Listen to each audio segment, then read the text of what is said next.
Going to stand for the singing of our national anthem.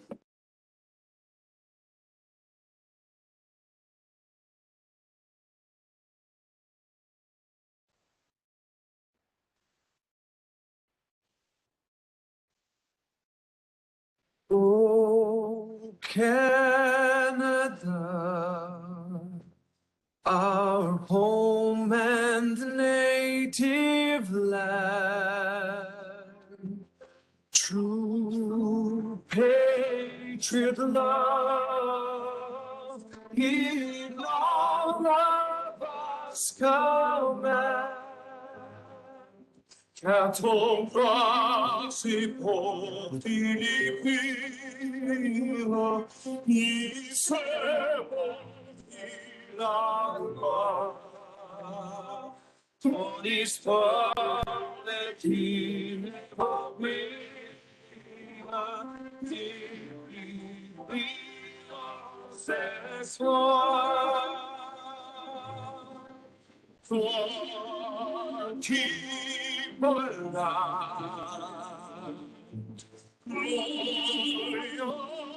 glorious and free.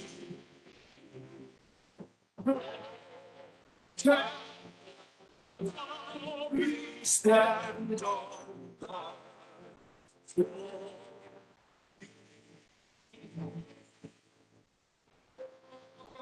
yeah, we stand on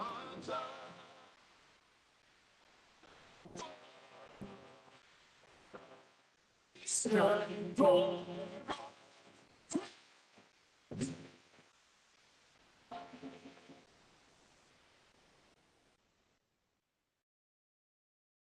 Great.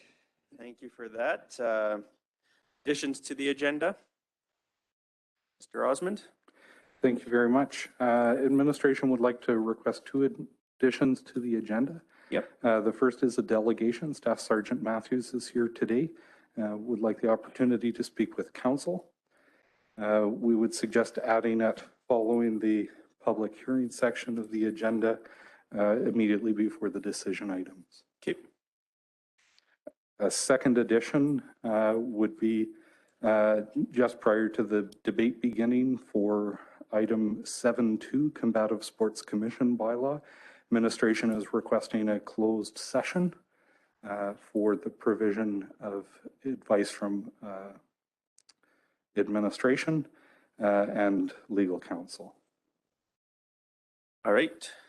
Sounds good. So the delegation will be 7.1, and then we'll just have to renumber the decision items accordingly. I guess we'll just have to renumber everything after that. Okay, anything else? All right, adoption of the agenda. Councillor Moo, Councillor Dodds, all in favor? That is carried. Corrections or amendments? September 15th, 2021, regular meeting of council minutes. Anything? September 15th, 2021, public hearing minutes, Town of Drayton Valley Clean Energy Improvement Tax Bylaw 2021-11-A. 3.3, September 15th, 2021, public hearing minutes, direct control, DC1, Commercial Farmers Market Bylaw 2021-6-D. 3.4, September 15th, 2021, public hearing minutes, discretionary use and variance at 5733 50th Ave. Development permit application for DB 21-042. 3.5, September 15th, 2021, public hearing minutes, discretionary use at 6204 58th Avenue. Development permit application DB 21-04116-17. Anyone wants to get elected to council, look at all the fun we have, hey? 3.6, September 22nd, 2021, special meeting of council minutes. And September 29th, 2021, special meeting of council minutes. All right, so I'm not going to ask for a motion for each individual one like I usually do, because there's 7 of them. So I'm just going to, for adoption, I'm just going to read all 7, and then I'm going to ask for one motion at the end. I'll look for a motion to adopt the September 15th, 2021 regular meeting of council minutes, September 15th, 2021, public hearing minutes, Town of Drayton Valley Clean Energy Improvement Tax Bylaw 2021-11-A. September 15th, 2021, public hearing minutes, Direct Control 1, Commercial Farmers Market Bylaw 2021-6-D. September 15th, 2021, public hearing minutes, discretionary use and variance at 5733 50th Ave, Development Permit Application DV21-042. September 15th, 2021, public hearing minutes, discretionary use at 6204 58th Avenue, Development Permit Application DV21-04116-17. September 22nd, 2021, special meeting of council minutes, and September 29th, 2021, special meeting of council minutes. Get a motion to adopt all those. Councillor Gamana, all in favor? That is carried. So we do have two proclamations today. The first proclamation being World Cerebral Palsy Day, which is October 6th, 2021, which happens to be today. Whereas cerebral palsy is a neuromotor disability, which is the most common permanent lifelong physical disability in childhood, whereas cerebral palsy affects the estimated 17 million people worldwide in all levels of society and all socioeconomic statuses. Whereas Cerebral Palsy Association in Alberta, the CPAA, is a leader in advocating for persons with disabilities and is a primary center for providing programs, services, and information on treatments, resources, and services related to cerebral palsy. And now, therefore, I, Michael Dirksen, Mayor of the Town of Drayton Valley, do hereby proclaim October 6, 2021 as World Cerebral Palsy Day in the Town of Drayton Valley. And the second proclamation is for Energy Efficiency Day, which is October 6th, which is also today. Whereas Drayton Valley as a municipality is committed to sustainability, and we recognize that a sustainable community is one that is economically, environmentally, and socially healthy and resilient and meets challenges through integrated solutions. And whereas energy efficiency is an abundant, clean, and low-cost way to meet Drayton Valley's energy needs to avoid pollution, improve comfort and health, while reducing energy bills for residents and businesses in our community. And whereas implementing energy efficiency and other clean energy policies and programs can help boost economic opportunities and job creation while continuing to move Drayton Valley towards a sustainable future. And whereas Drayton Valley as a municipality is committed to optimizing our energy use and educating our community with sustainable living. And whereas together we can continue to contribute to our sustainability efforts by learning more about energy efficiency and practicing smarter energy use in our daily lives. Therefore, I, Mayor Michael Dirksen, on behalf of Council of the Town of Drayton Valley, do hereby proclaim October 6th, 2021 as Energy Efficiency Day in the Town of Drayton Valley and urge citizens to join us in supporting our energy stewardship goals and moving towards a more energy efficient future. All right. Quite done listening to me talk yet, because we have 6.0 public hearing. I will declare this public hearing open at 9:11 a.m. And this is for the Brazeau County Drayton Valley Intermunicipal Development Plan, the IDP bylaw, which is 2021-9-D. Present myself, all members of council and administration. Purpose of the public hearing: to receive comments, concerns, and questions from the public regarding the proposed IDP bylaw 2021-D-9-D. If given second and third reading, IDP bylaw 2021-9-D will adopt the new Brazeau Drayton Valley Intermunicipal Development Plan. Additionally, upon passing of IDP bylaw 2021-9-D, the following IDP bylaws will be rescinded: IDP 2020-3-D and IDP 2011-17-D.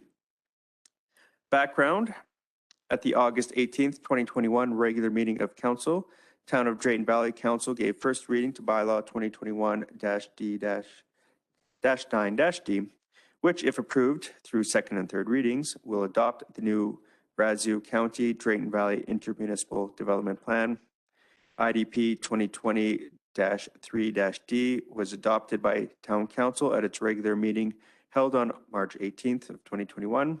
However, as Brazeau County Council tabled the IDP, as bylaw 1049-20 at its regular council meeting held on April 2020. Existing IDP 2011-17-D remained in effect. The main point of contention for Brazeau County was the extent of the plan area. Notification of IDP bylaw 2021-9-D requesting comments from the public and advertising them of the public hearing have been provided in accordance with Town of Drayton Valley bylaw 2018-7-A, which is our electronic advertising bylaw. To facilitate the public hearing process, any comments received, written or verbal, will be presented as a package at the time of the public hearing. So with all of that, as for comments from the floor, anyone online? Any comments or written submissions? There were none. All right. So we'll close our public hearing at 9:13 a.m. And we'll move on to our delegation, which was an addition. And we have apparently Staff Sergeant Matthews dropping the acting name and take the podium. I did. Yeah, so since Councillor Peebles stole my thunder, I did get the position, so yes. Well, thank you. Well, thank you. No, as this is the last council meeting before the election, I just kind of wanted to come and say thank you all for your support to the RCMP, the Drayton Valley RCMP, and just tell you how much of a pleasure it's been to work with all of you. And for those of you that are not running again, I wanted to thank you for your dedication and your service to this great community, because it is. And for those of you that are running again, I wish you the best of luck. And thank you for your continued service. And that's really all I wanted to say. I just wanted to let you know that before we went on our merry way, and who knows what's going to happen in a few weeks. So. All right. Well, thank you very much for taking the time. We do appreciate it. And I guess it's fitting to have you as the staff sergeant on our last meeting. So I know it was a long time coming, and I feel you were the best choice for the job. You've done a wonderful amount for our community. So we do appreciate it, and keep up the good work. Obviously, I won't be here, but I'm sure a few members of around this table will be. So we look forward to the town continuing to work with you, and we do appreciate everything you do for our community as well. So thank you very much. Thank you very much. All right, so we're on to our decision items. 7.1, Town of Drayton Valley, Brazeau County Intermunicipal Development Plan, Bylaw 2021-9-D, presented for second and third readings.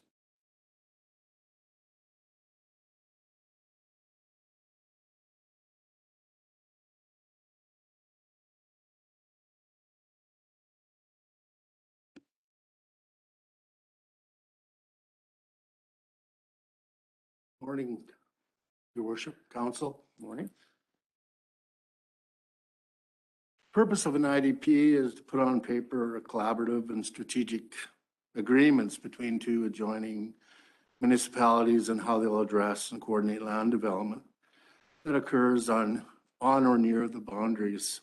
It also must contain a mechanism for dispute resolution. I'm coming in at the 11th hour on this project, so I must commend you. These are a lot of work, and I'm hoping we can conclude this today. Brazeau County passed second and third readings on September 21st. They made one minor change to a bullet point in section 5.3 on page 6, where they replaced the word town with the word a, and it's just referring to residential development connecting to servicing water and sewer infrastructure once it's available.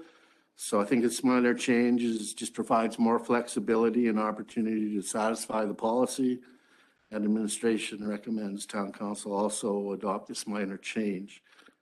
Earlier this morning, there were at the public hearing, there were no issues presented to council to consider. Administration recommend that council give second and third readings to IDP bylaw 2021-09D as amended.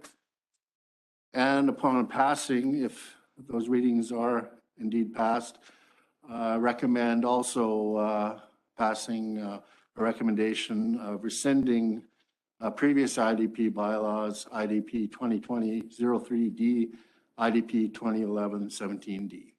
Thank you, Your Worship. Thank you very much for that. Any questions for administration? Councillor Ballas? Thank you. There's no concerns with the change from town to A.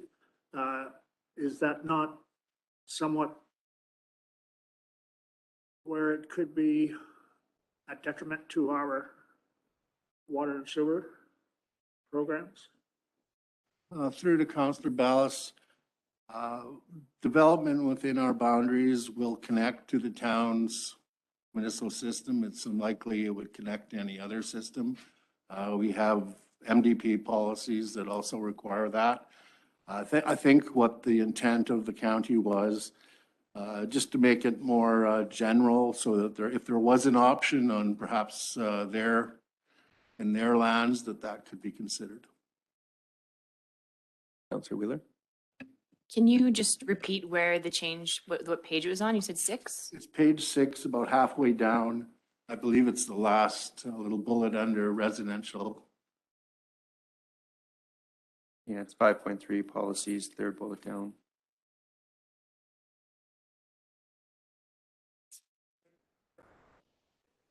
Yes, it's a residential connection to servicing.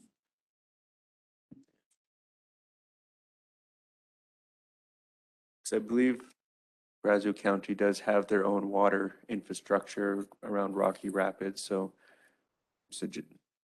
I'm wondering if that was the intent, because I know they do have some water lines running south towards Drayton Valley, but any other questions? All right. I was looking through the budget that we're going to discuss a little later, and I think there's still an allotment for in this for a budget for the IDP. Are we still needing to have the money spent?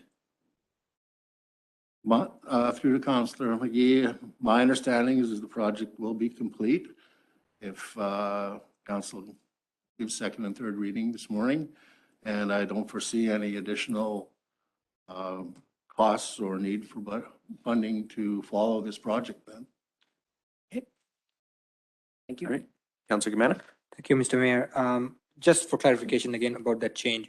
So as you mentioned, if it's within the town boundaries, any residential new development, according to the MDP, they would need to be connected to the town. Yes, Okay, and if it is on the other side, it's, that is correct. Okay. Councillor. yeah, thank you very much. All right, if there's no other questions for administration, is there a member of council that'd like to make a motion? Councillor Dodds.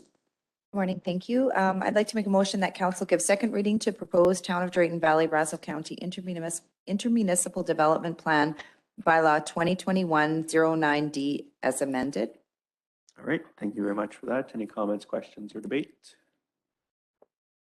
Seeing none, ask the question. All in favor?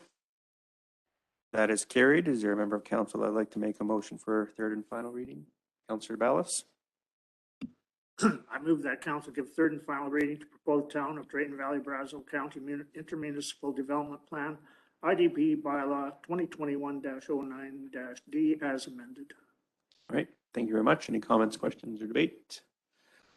Seeing none, I'll ask the question. All in favor? That is carried.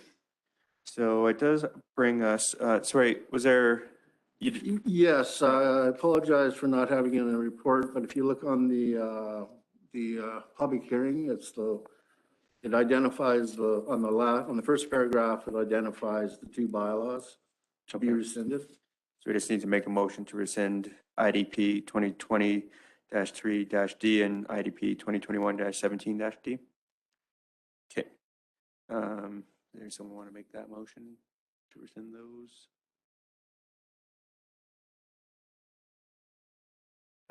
25 of our package has the list of the two IDP numbers. It's under the purpose of the public hearing. Okay, Councilor Wheeler. Thank you. I move that council rescind bylaw IDP 2021-03D and IDP 2011-17D. You said 2021. It's 2020-3. Correct. I accept that friendly amendment. All right. So the motion should read for IDP 2020-3-D. Thank you. All right. Is there any comments, questions, or debate on that? So motion, Councilor Camana? About the 2011 one, so that wasn't amended before. That's why we are amending it now. Through Councilor Kumana, the 2011 is the original IDP. That's about 10 years old. 2020 was first reading for the previous attempt at a bylaw. Okay. All right. So the motion is to rescind those two bylaws. There's no further comments, questions, or debate. All in favor? That is carried. All right, so we do move on to 7.2, but administration has asked for a closed session. Before we do that, do you know particularly what the FOIP section would be? I believe it's section 16. Okay. Yeah, Is there a 16.1. Is there a member of council that'd like to make a motion? Councilor Dodds? Sure, I'd like to make a motion that council move to a closed session at 9:24 a.m. for item 7.2 of the October 6, 2021 regular council meeting agenda pursuant to section 16.1 of the Freedom of Information and Protection of Privacy Act. Right, all in favor? That is carried. We'll now enclosed.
2, Combative Sports Commission Bylaw 2021-12-C. Administration, do you have anything you want to lead with? Thank you very much. I know that council has been reviewing this for quite some time.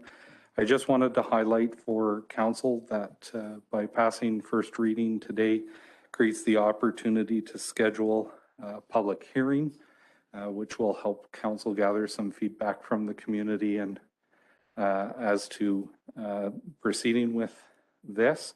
And I wanted to make clear for council that we did review the Municipal Government Act and the requirements of participation in voting. So it is perfectly acceptable for first reading to proceed today before the election. And that as long as all of the people at the table at the time are presented with a copy of the bylaw, which they are looking at, we can proceed with future readings following the election along the same rules. So I think that's all I had for council. Okay, thank you very much. Any questions for administration? Councillor McGee? Thank you, Mr. Mayor. I tell you what's I have in my mind about this is that I think back to Lawrence Duperrin and boxing, and because I see it's in the information provided by our lawyer that boxing is an issue, we had a really competitive boxing going on. We had young people that were top-notch boxers, and we named the gym boxing gym after Lawrence, and we never really worried about the liability for some reason. It never brought to our attention, and I think that's the piece for me where that's confusing. So I think if I was going to ask administration at some point in time, tell me what's different today than what's it could be that the Alberta government looked after an umbrella piece, then we should know that, right? So that's the confusing part for me. Secondly, I think what we're still short of information. I have not talked to Brad. I'm sure he's a passionate individual. Would love to tell you what he's doing. I think council, the new council, should have the SBG group come out and give us a delegation and talk about what they're planning and why they think it's a good idea and why Penhold isn't a good idea, a traveling commission. I think we're trying to decide something that without, I think, all the good information that we need. So I think those are my comments. Thanks. To Councillor McGee through the chair, to the second aspect of your question first, I think providing first reading today kind of engages council down the path to investigating whether or not a bylaw for a combative sports commission is the way the community wants to go. And as we proceed down that path, we'll continue to gather more information, and there'll be opportunities for us to have the group come in, talk to council a little bit about what their plans are and kind of where their challenges might be and what kind of support council can provide them. So I think that's all to come as we engage down this path to look at this issue.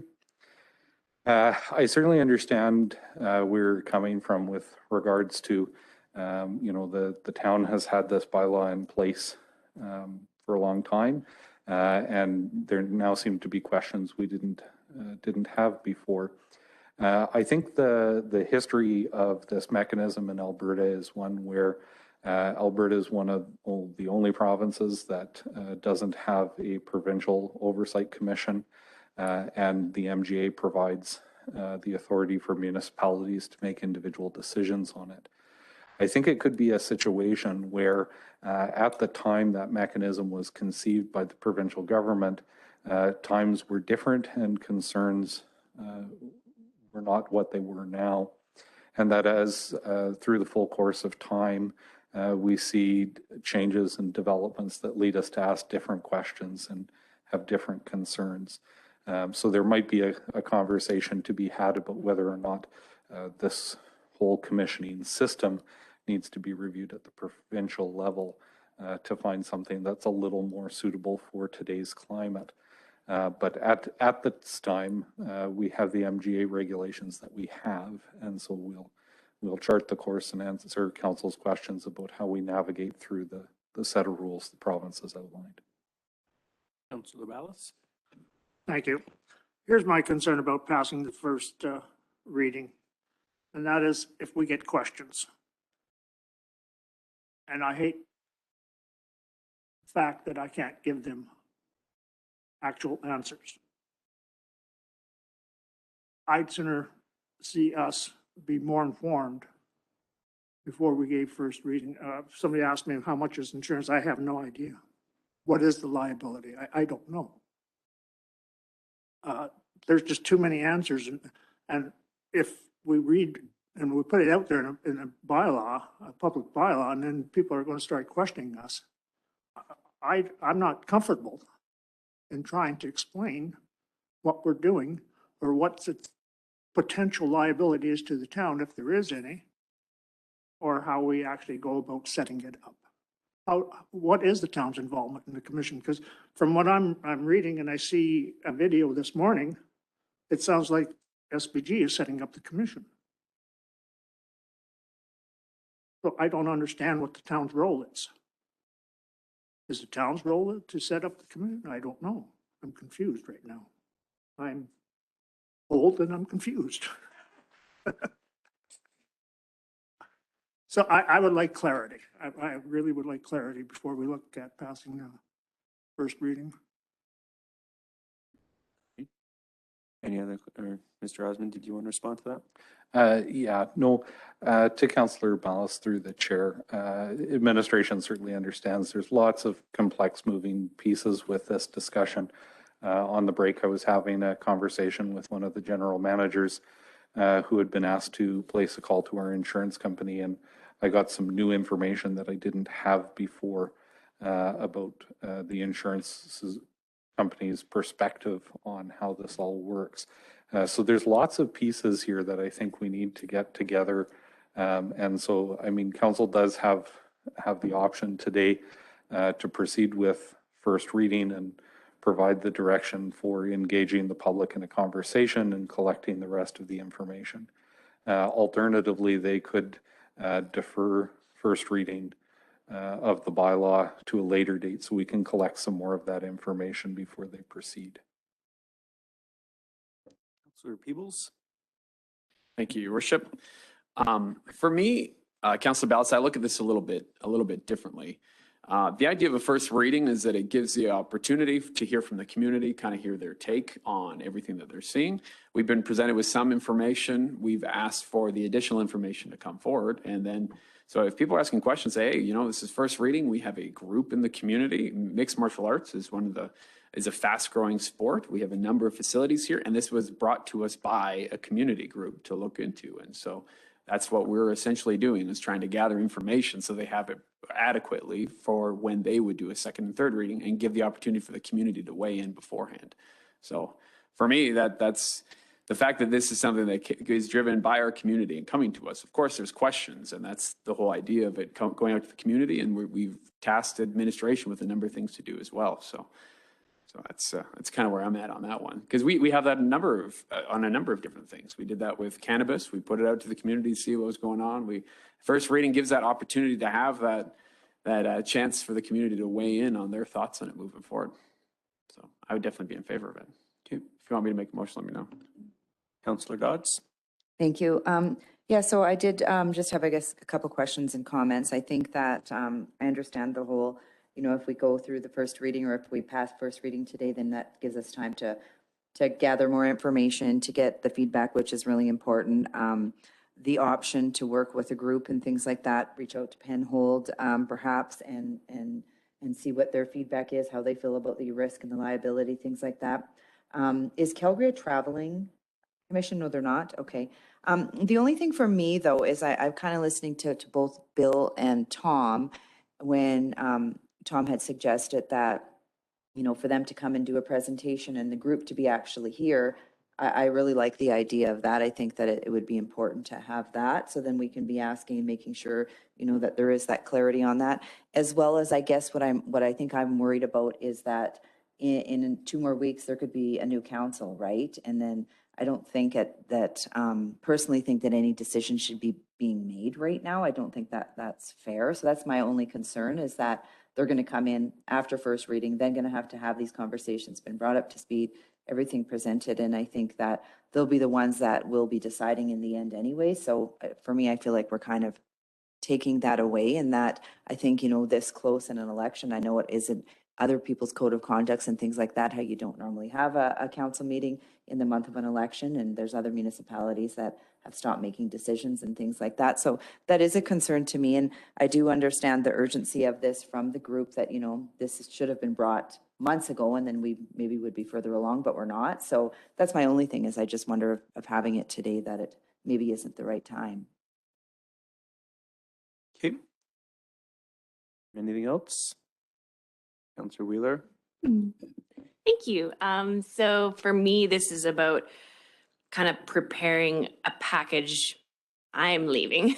And so making sure everything is ready for the next group. And on a topic like this, because it can be very contentious, does include public input for me.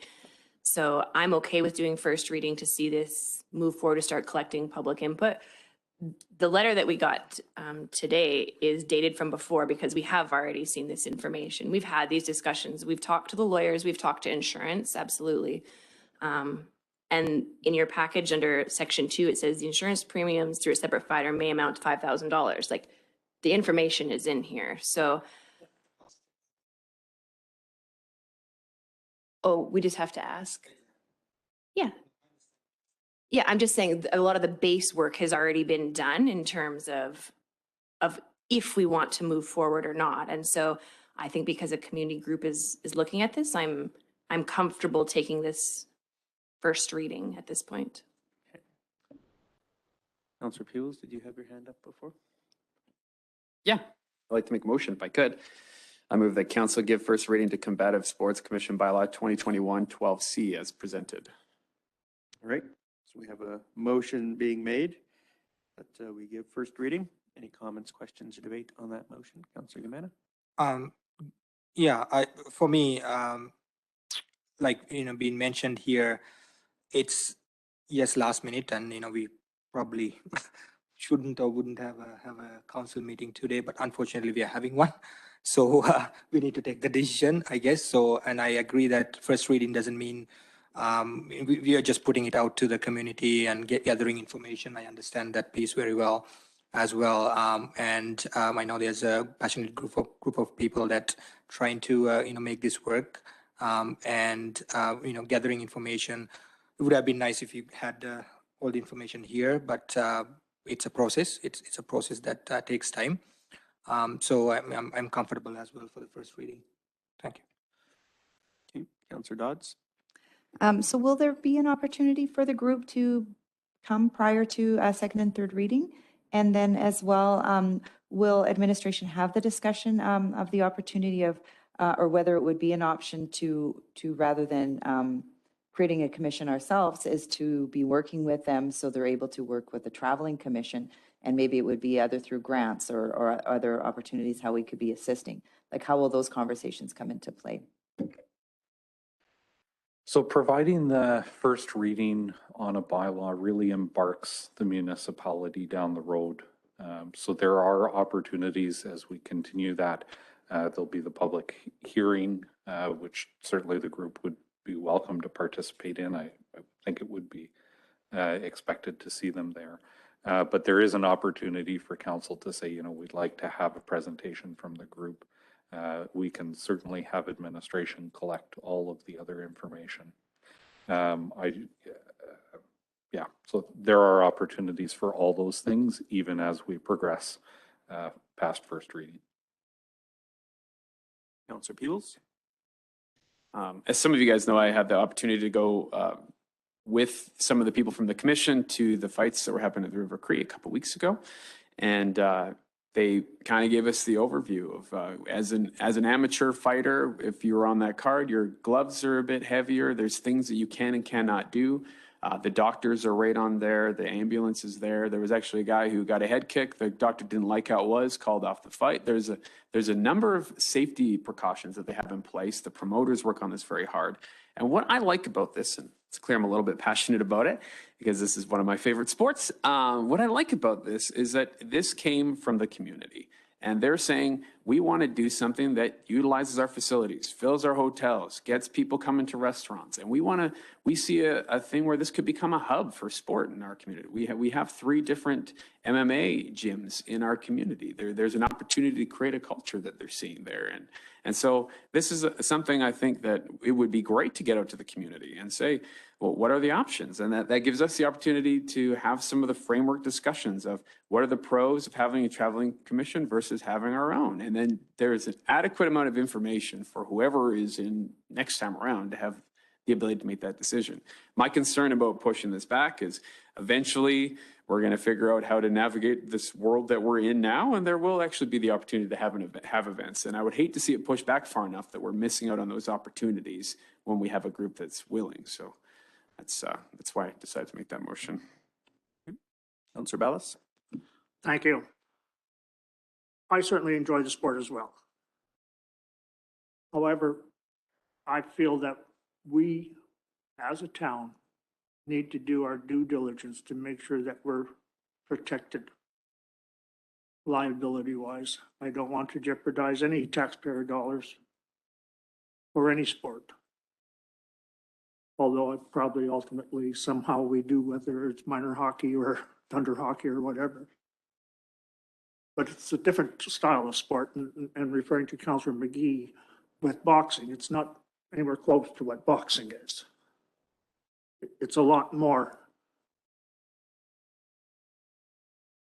not a vicious style of fighting, but the style is different, and it's very entertaining, and I love watching it. But my question to myself anyway is, if this commission thing is so great, why aren't other cities, towns doing it? What are we missing, or are we missing anything? So I will support this motion, but certainly I would want to see us obtain more information on exactly what the liability, that $5,000 that was thrown out there, that was a ballpark figure. That's nowhere to being accurate. There was a questionnaire that was to be done if you wanted to get an accurate quote. So I want to see our town move forward, and it's an exciting sport, and I know it'll draw a lot of people. As long as we're not putting our people at risk. So if we do our due diligence, we have this public hearing, we get input from the public. And if our residents feel that it's the right thing to do, then I think it's, the potential is there for it to be a revenue generator for us as well. But at what expense, that's what we got to be cautious on.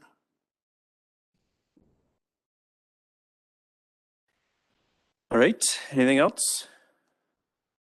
So the motion is that we give first reading to the Combative Sports Commission Bylaw 2021-12-C as presented, knowing that it will be the next council that moves this forward.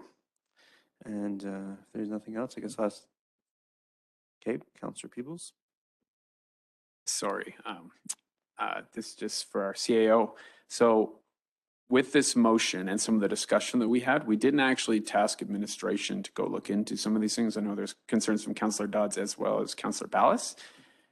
Do we need to have that into the motion, or is it assumed that we're doing the work based on our discussion? The council passing first reading of the bylaw is an indication to administration that we are proceeding down the road with this item, and we will gather the rest of the information. Yeah, I would assume that probably the next council will have a bunch of questions that hopefully are answered before they do a second and third reading. Okay, so the motion is that we give first reading to the Combative Sports Commission bylaw 2021-12-C is presented. All in favor? That is carried. So that moves us on to 7.3, which is the Fortis Alberta and ATCO Gas Pipeline franchise fee revenue.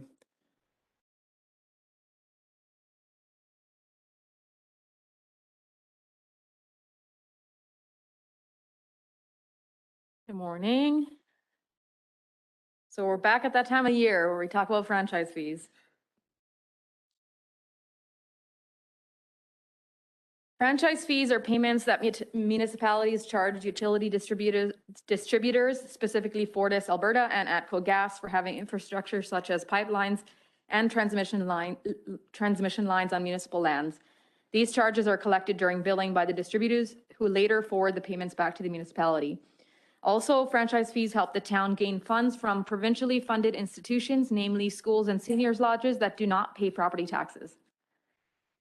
The current rate for Fortis is 10%, the maximum is 20%, and the average is 8.86. The 2021 estimated revenues at the following rates: 10% is $907,200, my God. And then 12% is $1,088,726, and 14% is $1,270,181. ATCO Gas and Pipelines, the current rate is 22% and the maximum is 35%. The average is 19.3. So you'll see, just a quick note, that we're just above average for both ATCO and Fortis at what we're charging right now. The 2021 estimated revenues, if we stay at the same rate for ATCO, is $598,107. 24%, which would be a 2% increase, is $652,481. And at 26% is $706,854. So I just gave a 2% increase for a few different options, just because the assumption is that we wouldn't go more than 2 or 4%. A 2% increase in our rate would increase our revenues by $235,828, and a 4% increase would increase our revenues by $471,656. These numbers are based on both companies' estimated 2022 revenues, so that could change because they're not always correct, as we have learned. Both Fortis and ATCO are increasing their fees, so the customer's bill is going to be increasing this year even without an increase in our franchise fees. I included a package or information sheet there just to show what the increase, or like what we're sitting at, what an average customer is paying for only franchise fees for one bill, or 12 for the year. So if we went up to 12% for Fortis, let me just, annual, it'd be a $13.41 change for a $17.09 change per residential customer. And ATCO, a 2% increase would be a $13.41 annual increase to their bills. What else did I have here? So ATCO doesn't provide us information on what they're predicting the average residential customer will pay their total bill. They only give us the franchise portion. But right now, Fortis estimates that a residential customer will pay $3.80 more per month with their fee increases. Unfortunately, I don't have that information for ATCO, but it's minor anyways. So I'd like to point out something I did not point out last year, is that Rob actually made a good point, is that this is a way for the municipality to get some essentially revenues from organizations that don't pay taxes in our community. That's just something to note when you make that decision. Any questions? So just for my clarification, the reason it's at this meeting is because they need notification by November 1st. That's right. And there won't be another council meeting. So Yeah. while this would be looked at more of a decision for next council, The timing just doesn't allow for it, yeah.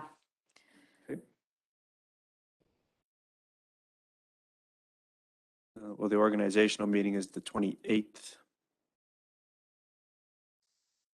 And we have to advertise 2 consecutive weeks before that November 1st, I believe it's, yeah. Yeah. If I could, to the question of timing. So the advertising requirement and the November 1st deadline present a bit of a challenge. So there needs to be a decision about whether we want to consider a change in the rate so that it can be advertised ahead of the November 1st deadline. However, there may be an opportunity for the new council. If a decision was made today to make a change to the rate, it could be advertised as required. But there is a meeting scheduled on the 27th of October where the new council could do a gut check on that decision and see if they wanted to proceed. However, if nothing is done today, there's no option to proceed at the next meeting.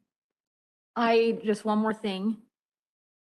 I think we can make a change, but it wouldn't be in effect till April. So we wouldn't be able to have that change be effect in January. I'm just thinking that now. I'm not sure. I'd have to look into that. But yeah, in order for this to change on January 1st, we have to make a decision before you guys are no longer here, or some of you, yeah. Questions for administration? Councillor Ballas? Thank you. I appreciate your comments saying that it's a company that don't pay tax, but really it's a tax on the residents because it's going to be passed on anyway to the residents naturally. But did we increase it last year? No? No, we haven't increased it for, Oh, gosh. I'm trying to remember. It's been years. Yeah. so it's time.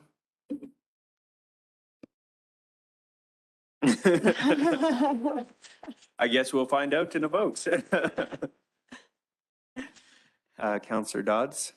So it shows the average and then what we're at. How do we compare with other municipalities? The other municipalities are the average. Thank you, Michael.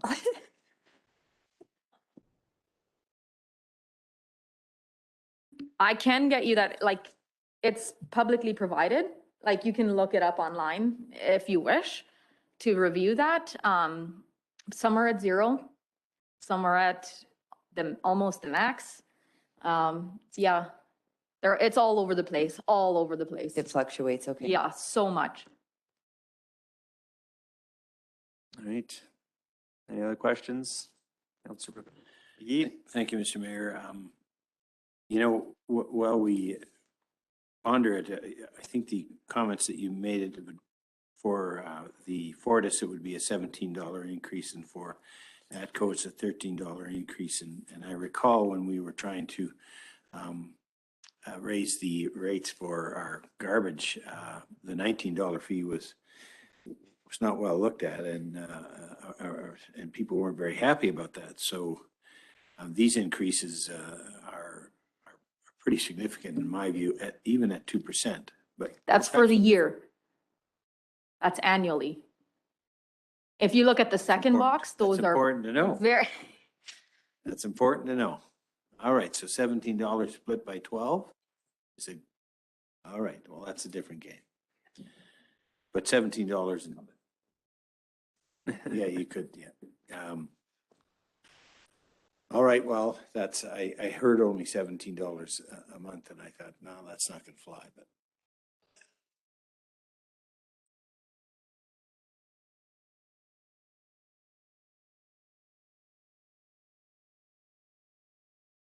Mr. Husband? I would just like to make a couple of comments to council about the franchise fee system. So the comment about the franchise fees raising funds from those organizations that typically don't pay tax. One of the reasons other municipalities look at this as an opportunity is because when we increase taxes 1%, that goes to the residents and the businesses in the community that are taxpayers. And so the agencies that are exempt, hospitals, schools, provincial offices, those properties are not impacted by that.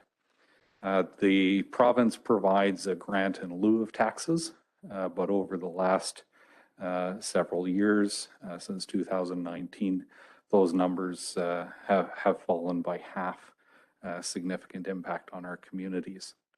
The franchise fees, because they are billed to the user, are seen by some municipalities as a way where if you make a 1% increase, those people that don't pay municipal property taxes do pay those fees. And in many cases, schools and hospitals pay proportionately use significantly more of those utilities than many of our residents and businesses. So that's where the comment comes that there's an opportunity there for us to seek some equalization about the falling grants in lieu of taxes and collect some funds in this way that can be a little easier. However, any increase in numbers at the bottom line feels like an increase in numbers when you're looking at your own bill. So I certainly understand there's lots of aspects there, but I wanted to kind of provide some more feedback on how that franchise fee revenue sets against tax revenue. Right, so just further to that is people that use our facilities in town that might not pay taxes will still pay, most of them will pay franchise fees through their utility bill. So renters that might not own property. So it's just a way to collect some from other users that might not be contributing via taxes. Yeah. Councillor McGee. And we know the reason for the advertising, and I think this is an important piece, is that we advertise it and people can actually say, I don't agree. And people have actually, over time, have taken this to the regulator, saying they're overstepping their boundaries. I recognize that they can go to 30%, but they're going way too high. Regulator would make a decision and bring it back. So, and I've sat in those hearings, but so that there is opportunity for the public to come forward. Thank you. Councillor Ballas. Just a question, seeing as Councillor Wheeler is leaving, I just want to pick up where she might be. Hi, Brett. Is there the potential to charge separate franchise fees for, say, businesses, not residential, non-paying properties, tax properties? Not that I'm aware of. I kind of doubt it, but I can look into it. I don't know if you know that. Yeah, the Alberta Utilities Board does not allow utility service providers to split it. So they treat all their customers as utility customers, and it has to be uniform across those users. All right. It's riveting. Does someone want to make a motion on this? Councillor Wheeler. You're gonna laugh. So I move that council accept the report for information and make no changes to the Fortis Alberta Inc. and ATCO Gas Pipeline Limited franchise fees. All right. We think that you're running for re-election, Councillor Wheeler. Okay, so the motion is that council accept the report as information and make no changes to the franchise fees for either ATCO or Fortis. Is there any comments, questions, or debate on that? Councillor McGee? Comes back to us every year. Yep. So, Councillor Wheeler? Yeah, for me, it's just that this does come every year and at any point we could change. I understand the the lure that this is an increase for us and it's a little bit off each person, which collectively makes a big difference. And I can see that, but I don't view this the same as taxes in terms of that there should be a raise every couple of years. This is a percentage we set it at. And I know when I look at my bills, the amount of fees that I have to pay that are not for the gas and not for the power itself typically are more. Like in the summer months, I literally pay more for all of those fees. And so the last thing I would want to see is an increase in those, even though it's small, it's to me still not balanced. So I'm comfortable with leaving it as is for a long time. Councillor Ballas? Just for clarification, you mentioned this can be brought back in January for possible implementation of fee increases in April. I am almost certain that we can do mid-year. It has to, there's so many days, the decision has to be made so many days prior. I don't know about ATCO, but I believe for Fortis we can do that.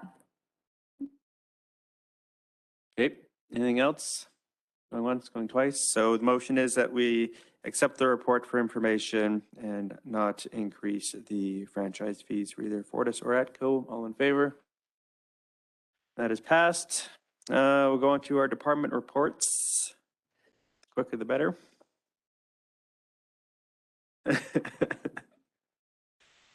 I'm always in a rush. Yeah. Let's go 1 foot out the door now. Planning and development. Again, good morning, Worship Council. I have 4 topics I want to go over. The first, as mentioned in the last report, we're right in the middle of the fall rush for development inquiries and applications for permits and certificates and such. And we have a lot of items on our plate at the moment. Secondly, the town's internal departments are currently reviewing proposed Deer Meadows ASP for upcoming discussion at a governance and priorities meeting. The ASP essentially proposes to create estate lots of about 2 to 3 acres in size on the east edge of town, adjacent to the Murwah subdivision and the municipal boundary to Brazeau County. Thirdly, we're working with Alberta Education to expand the public drop-off and parking area on the south side of HW Pickup School, adjacent to the 43rd Avenue. We feel that south entrance could be relocated further to the east to allow a longer internal drop-off road, which would create more drop-off spaces, more additional parking, and a longer queuing space on 43rd Ave from the intersection to turn into the parking lot. Education has indicated that they will be sending us a revised plan perhaps next week, so that's moving forward. And finally, I participated on the online APPI planning conference this week, which ran from Monday through to today. There's a lot of good, interesting planning content and strategies, and in the future, councillors may be interested to participate in these. These online sessions are relatively inexpensive and very informative. And that concludes the planning report. All right, thank you very much. Any questions? All right. Just a quick question. We're having an interesting discussion about a new school being added and what kind of costs would the town be incurring because of traffic and drop-off zones, et cetera, et cetera, et cetera. And generally, the school board and administration are saying, we just teach children. We're not interested in traffic or any of those things. That's your business. Our concern has always been cost. So we're now discussing a wider drop-off at HW Pickup on the east end. Is there a budget consideration in that? There is. My understanding is that it's not going to be a significant change. All of that stuff was planned. It's just going to be reallocated a little differently. I guess the reason why we're doing this is that every school that I've been involved with, these lots of the drop-off areas have always been an issue right at not so much at the start, but eventually down the line, because that's when the Alberta Education will not put any more money into, they put into like the building, but they will not expand the parking lots. So if we can get it right to start with, I think we'll be in a better spot. So that's in consideration of the new school that's being proposed and Yes. and built. This particular one is it's not a great bit of money, but something that we're going to come to an agreement on. But the cost is borne by the town. Yeah, we'll keep our eye on the cost and what the difference is, and certainly report that information. Okay, and the lots on the Brisbois land next to the Marat Estates, that's been ongoing. Are we close on that one, or there's that water and sewer issue, of course, is the. Yeah, we're obviously very close to bringing it to council for discussion. Thank you. All right, thank you very much. Anything else? All right, we'll move on to infrastructure and engineering.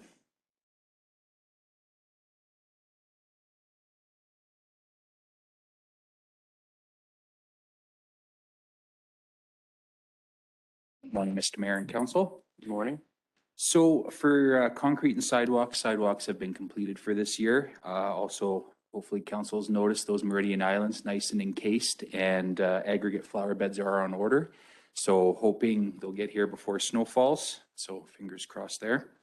For roads, potholing is finishing up, and we've started crack sealing officially. They're on 49th Ave from the Omniplex parking lot heading towards the Tim Hortons, new Tim Hortons. So once they get a little more dialed in, they'll start hitting the mains next week to start doing a proper crack sealing program. Is there an advantage to doing that in the fall? Thank you, Councillor Wheeler. Believe it or not, there is, because when you have ambient temperature changing at such a flux, that's when you'll notice that the cracks are opening up. And also it helps with the cooling of the mastic, so you don't start having tracking issues all over the place. So early spring and fall is the best time. So, Kate, and also you've probably noticed leaf street sweeping. The sweepers are going hard at it to try to keep the leaves out of our gutters and making our community keep looking nice before winter falls. Parks, trails, I know council brought forward Ivantoe, issues in Ivantoe with the lights. We did have an electrician fix what we can. However, there's some lights that are on Fortis's power grid that we have to put in a work order so that they'll fix it. So we'll keep on it and hopefully it'll be rectified fairly quickly. Water treatment plant, hydrant flushing is still ongoing, and we're still awaiting the hydro surveys for cell 1 and 2 to get budgetary cost estimates, because those cells definitely need to be done. As for public works, we're taking acquisition of the Pembina building tomorrow, so that's exciting. I have a comms piece ready to go with Ms. Stone to release that. We just had to wait and make sure that everybody was paid before announcing. For the landfill, the new recycling center fence is almost complete, and there is some signage and a comms piece going to be going out shortly about the move being slated for October 22nd. So that's very exciting. Been a long time waiting for that. And more specifically with our landfill, now that our tender has closed, we do have 2 bids.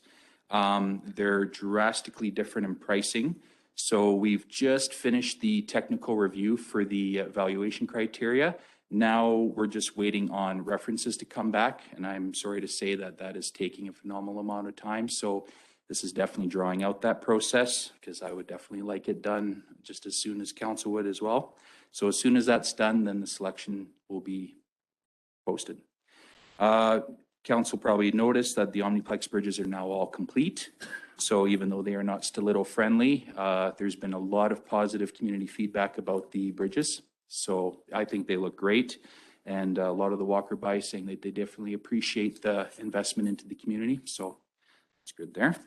Yeah, like I said, comms updates. I have Ms. Stone working on a lot of things with myself with the recycling center, the Pembina building, and talking about fall cleanup. We are hoping to go with free tipping days October 22nd to 24th, unless council would like to have a different discussion on that. And I am open to any questions that any of you may have. Any questions? Oh, sorry. Counselor Gamana, then Counselor Gamana, then Counselor Ballas. Thank you, Mr. Mayor. Just curious, we have that new pothole filling machine, and I had the opportunity to, work with that at the summer. So is that making a difference, and are they holding up a bit better than the previous? Thank you, Councillor Gamana. I definitely think it does. One example for those that love McDonald's coffee, those potholes in the past, we've had to fill 5, 6, 7, a dozen times. We did it once with this new trailer and it's still looking great. So I think it was a very worthwhile investment for this community. So I definitely need to keep that going. Thank you. Counselor Ballas. Thank you. In regards to the water plant with the river being as low as it is, are there any concerns there? Thank you, Councillor Ballas. Currently, there's not. We do have checks going down there daily with the staff to basically keep it observant. We do have a letter from Department of Fisheries and Oceans that it does, if it's in threat of the town running out of water, there are some options available for us to do as long as we basically run it by them and get their approval first. I do talk to the utility supervisor fairly frequently, and she's actually in good contact with TransAlta when it comes to the dam. So it is something we're keeping an eye on. And with that river study that Ms. or Aisha is engaging with, hopefully that'll in the future come out with some recommendations on how best to tackle that for the future. Right, thank you very much. We'll move on to health and safety. What? Oh, You turned your mic off. sorry. Is there any budgetary items to be considered? Or have you already considered that in with Elvira? And she's shaking her head, so I guess that's done. Thank you. All right, anything else? Perfect, thank you. We'll move on to health and safety.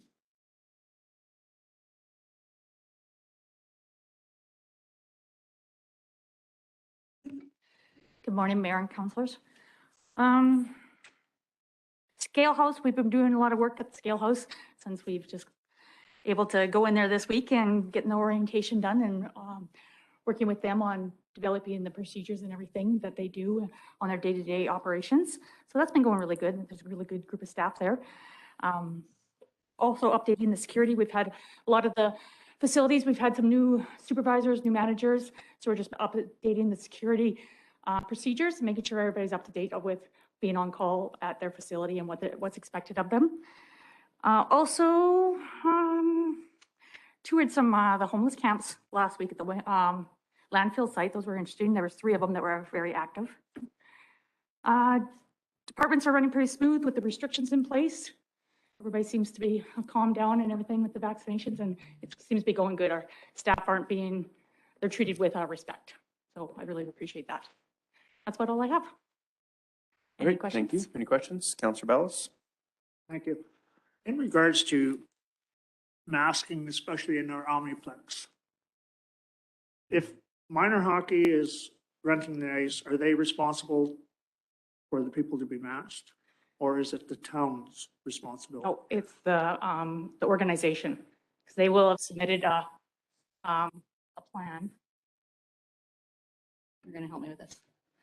Yeah, I can help. Yeah. So with regard to the use of the facilities, there is a provincial health mandate that provides restrictions about wearing masks.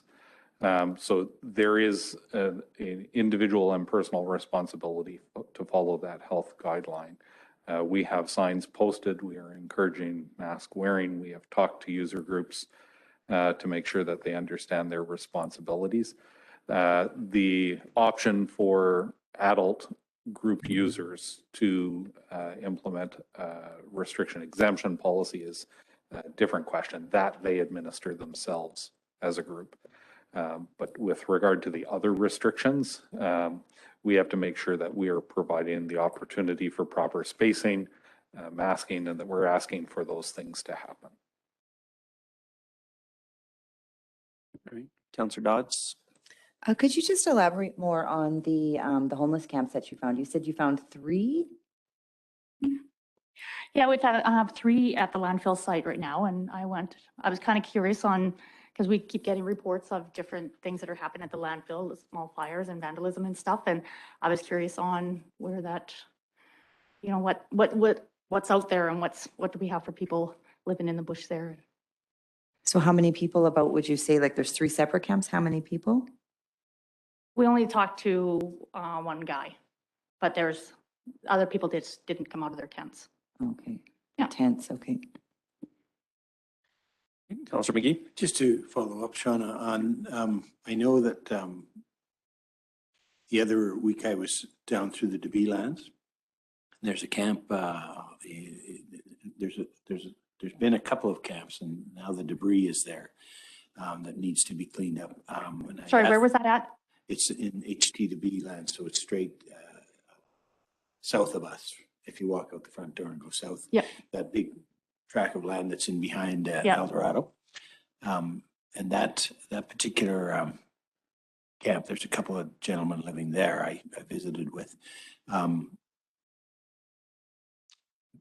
In the end, I was most concerned about the debris that was actually in there. And I talked to somebody about, and this might be a question for Owen, but about volunteering to go in and clean it up.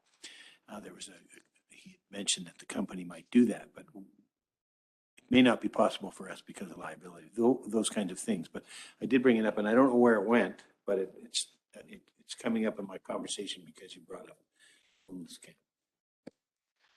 So with regards to the debris at that site that you had brought to our attention, I did have a conversation with Owen, and he's looking into what the opportunities might be there to partner with the group that you mentioned and get that area cleaned up. So he's working on that for us right now. I guess the homeless camp itself, I don't know what to do about that, but it's just there. It can be a particularly difficult issue to tackle. With the information of knowing where those locations are, we can see what kind of supports we might be able to connect them with to address those. But at this time, that's all the information we have. Any other questions? All right, thank you very much. We'll move on to community services, FCSS. And that's me again. So with Annette's departure last week, that leaves the division without a general manager. So in the interim, I have spoken with all the staff, the key staff managers in that area, and we've developed a plan on how we'll manage the interim piece. If council needs to reach out to that part of the organization in the interim, I'll be the conduit into those groups. We are engaged at this point in the recruitment process for a new general manager. And we're about halfway done the interview process, and that's going well. We do have a keen interest in filling that gap in the organization as quickly as we can. So that's the report I have for community services. All right, any questions, Councillor Gamano? Thank you, Mr. Mayor. I'm just wondering about the programs for adults that we discussed in the last meeting as well. Whether that programs itself have been implemented, and how's that coordination is going? To Councillor Gamano through the chair, thank you for the question. We have worked with a number of groups and help them get what they need to implement their restriction exemption programs so that they can continue adult activities. We've had a range of feedback. There are some people who are really interested in the program so that they can continue to do their activities. There are some people disappointed that the groups have to administer them.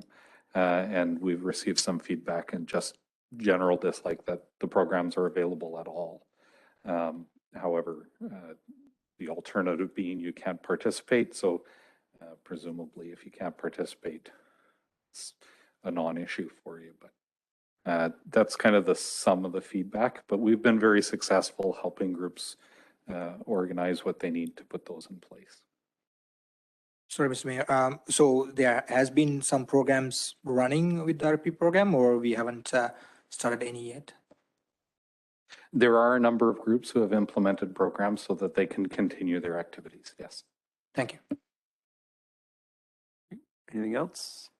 Mr. Mayor, just a quick question on curling rink. Are we moving ahead putting ice in the curling rink? It just occurred to me that with Councillor Gomana's question. Thank you very much to Councillor McGee through the chair. I was looking over my shoulder to see if Derek had left the room, but apparently he has. I don't have the answer to that question, but I can track it down for you. Mr. Ballas? I did speak to somebody from the curling club, and they're probably going to wait until the 25th of October to see where the restrictions may continue or what's going to happen. Sorry, would they instruct us that we're ready and go ahead and put the ice in, or are we just? I'm hoping they're working with Derek, but that's something that maybe should be followed up. Okay, thank you. Okay. All right, protective and emergency services.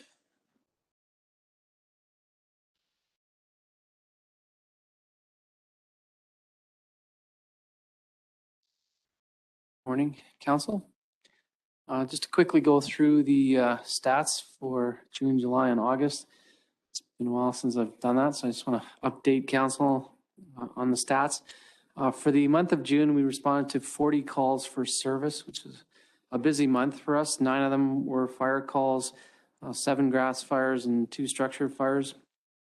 We were very busy with motor vehicle collisions, responded to 14. The majority of those were all single vehicle collisions.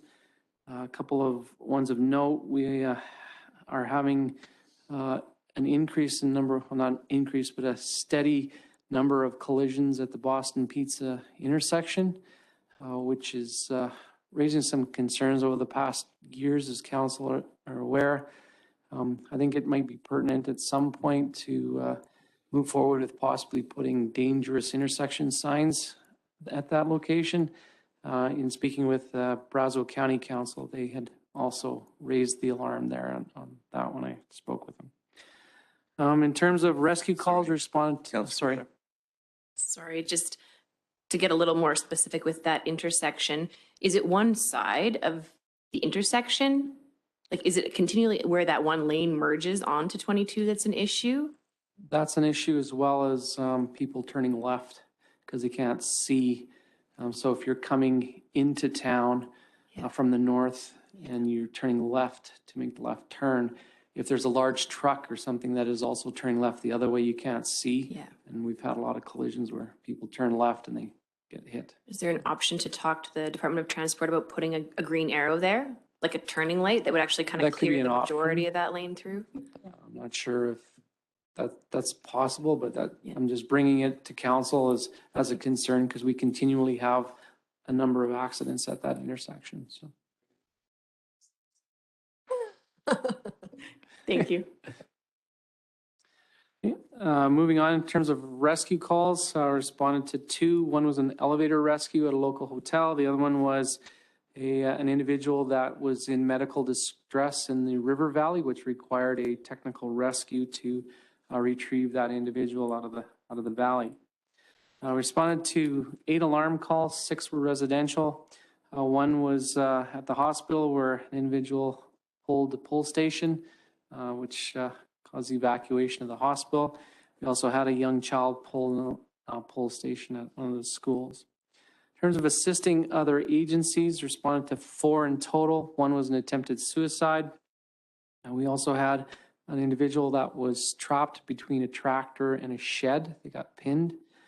And then we also responded to a cardiac arrest. And then we had another patient that was suffering with severe breathing issues.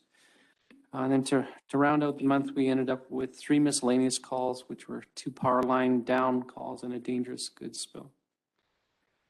Moving on to the month of July, responded to 28 calls for service, 7 of which were fire calls. 5 were grass fires. 1 was a tractor that was fully involved in fire. And then we also had a fire in a mobile home that was abandoned, was set on fire by our homeless population. We also had, and then going from a really busy month in terms of motor vehicle collisions to only having 1 in the month of July, and it wasn't even on the highway or roadways, it was an ATV incident. So going from one extreme to the other. Again, we also had 2 rescue calls. 1 was another technical rope rescue, which involved an individual that was on a rope swing and fell off and landed on some gravel and rocks down below, which they received serious injuries. So we had to do a technical rescue to retrieve them. We also had to do a boat rescue on looking for a missing person that was in the North Saskatchewan River. In terms of alarm calls, responded to 7. Again, the majority of those were residential alarms. Assisting other agencies, responded to 5, 4 of which were resuscitation calls in regards to people sick or people having severe breathing difficulties. We're getting more and more of those calls as we move forward in our pandemic.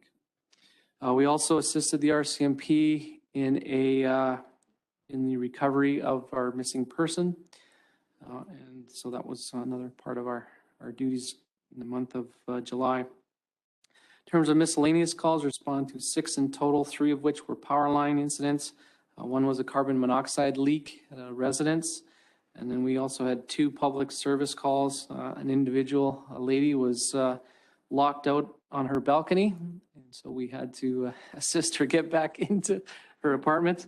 The other one was a child that was locked in a car. And so to help with that one as well. Moving on to the month of August. Again, August was another busy month with 38 calls for service, 10 of which were fire calls. We had 4 vehicle fires. 3 of those were stolen vehicles, 2 trucks and 1 SUV. We also responded to an RV that had caught on fire. We also responded to a structure fire, which was a total loss to the structure, and then we had 5 grass fires. In terms of motor vehicle collisions, responded to 7 in total, 3 of which were single vehicle rollover collisions. We also responded to another collision at the Boston Pizza intersection, which resulted from an individual driving at a high rate of speed, collided with 3 other vehicles. In some of those vehicles, there was some serious injuries involved. In terms of rescue calls, responded to 1, which a patient had fallen into a ravine and needed to be another rope rescue situation for that one. In terms of alarm calls, responded to 11 in total. A couple of interesting ones. 3 of those were the RCMP detachment. They were doing repairs to their alarm system, and they kept failing to notify us that they were doing that and kept setting off the alarm, which caused them to scramble as well as us. Assisting other agencies, responded to 5 in total. 1 involved a senior that had fallen and struck their head, which required our assistance. We had 2 cardiac arrest calls, and then we had another 2 that were resuscitation with individuals that were suffering with breathing difficulties.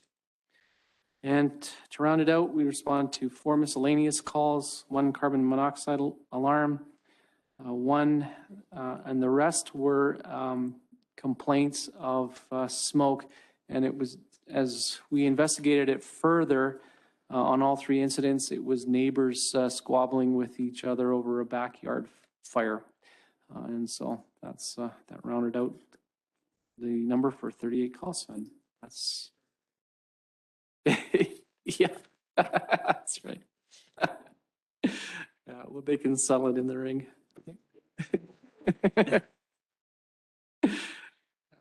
That's all I have. Any questions? Councilor Wheeler? I'm wondering about when you're referring to you guys had to go into the river with the boat to do the rescue. I know that we used to use the boat launch at Wiley West. Yes. But it's kind of closed. Are you guys still able to access that? And if not, or at some point, if they block it off, what's our other option? We are still able to use it for rescue operations. So that hasn't really impacted us in terms of responding during an emergency. I know for boat enthusiasts, they have shut that area down. That is not an ideal location at this point for us to use that. So we prefer to go up to Barrymore, and there's a put in near the Barrymore Bridge where we can put in, which is much easier for us. However, there's times when we aren't able to, so we can still deploy there. Councillor McGee? Just following up, we've, through the EPBR, there's been, the boat enthusiasts are part of that. And so they are looking and working closely with the provincial and probably federal because of fisheries, but on a new site. At one point in time, I'm thinking that we would probably be asked, not only as a county, but as a town, to participate in some funding. So I make the other assumption, Tom, that you're having those discussions as well, because it's important to us in fire and rescue. Are you part of a standing committee or anything? I'm not part of the committee, but I am consulted on a regular basis in regards to a potentially new site for that. So I guess unofficially I am in the loop, and I know what's going on, and I'm able to provide feedback for that. Well, and the reason I ask is that if you're coming out of Barrymore, first of all, you have to get there. Second of all, you have to drive all the way, not drive, but you have to boat all the way back up if you're going upstream to, which seems like an inordinate amount of time if you're on an emergency rescue. So it's important that we try to establish something. And I think, like all things, the boat enthusiasts sometimes don't get the support they need, but under emergencies, that becomes a different vehicle. As far as the province goes, they recognize that that's important. So maybe some hurdles can be overcome because you're on board or supporting or those kinds of things. So I think it's quite important that we stay tuned with that one. Right. Anything else? Councillor Ballas? Yeah, Tom, is the fire department at full complement as far as volunteers? We're always, as I've mentioned many times before, we are always looking for volunteer staff. We always have a turnover every year. We are not up to full complement. We are down a few members just due to retirement or a transfer of positions, but we are actively recruiting right now. Peoples? Thank you. I had the opportunity to be there when they were setting off the old Engine 3. Is that Engine 3 that went? And I thought it was really cool that Sheldon was able to be there. So Sheldon said he was there when it came in, and then he was there to see it off. So that was pretty cool. Do you know where that ended up going? Because I didn't know if they were totally sure when it was. They still haven't made the final decision. They have a couple of places that they're looking at, but the final decision hasn't been made. Once that's made, I'll bring it forward. Anything else? All right, thank you very much. Corporate Services and Finance.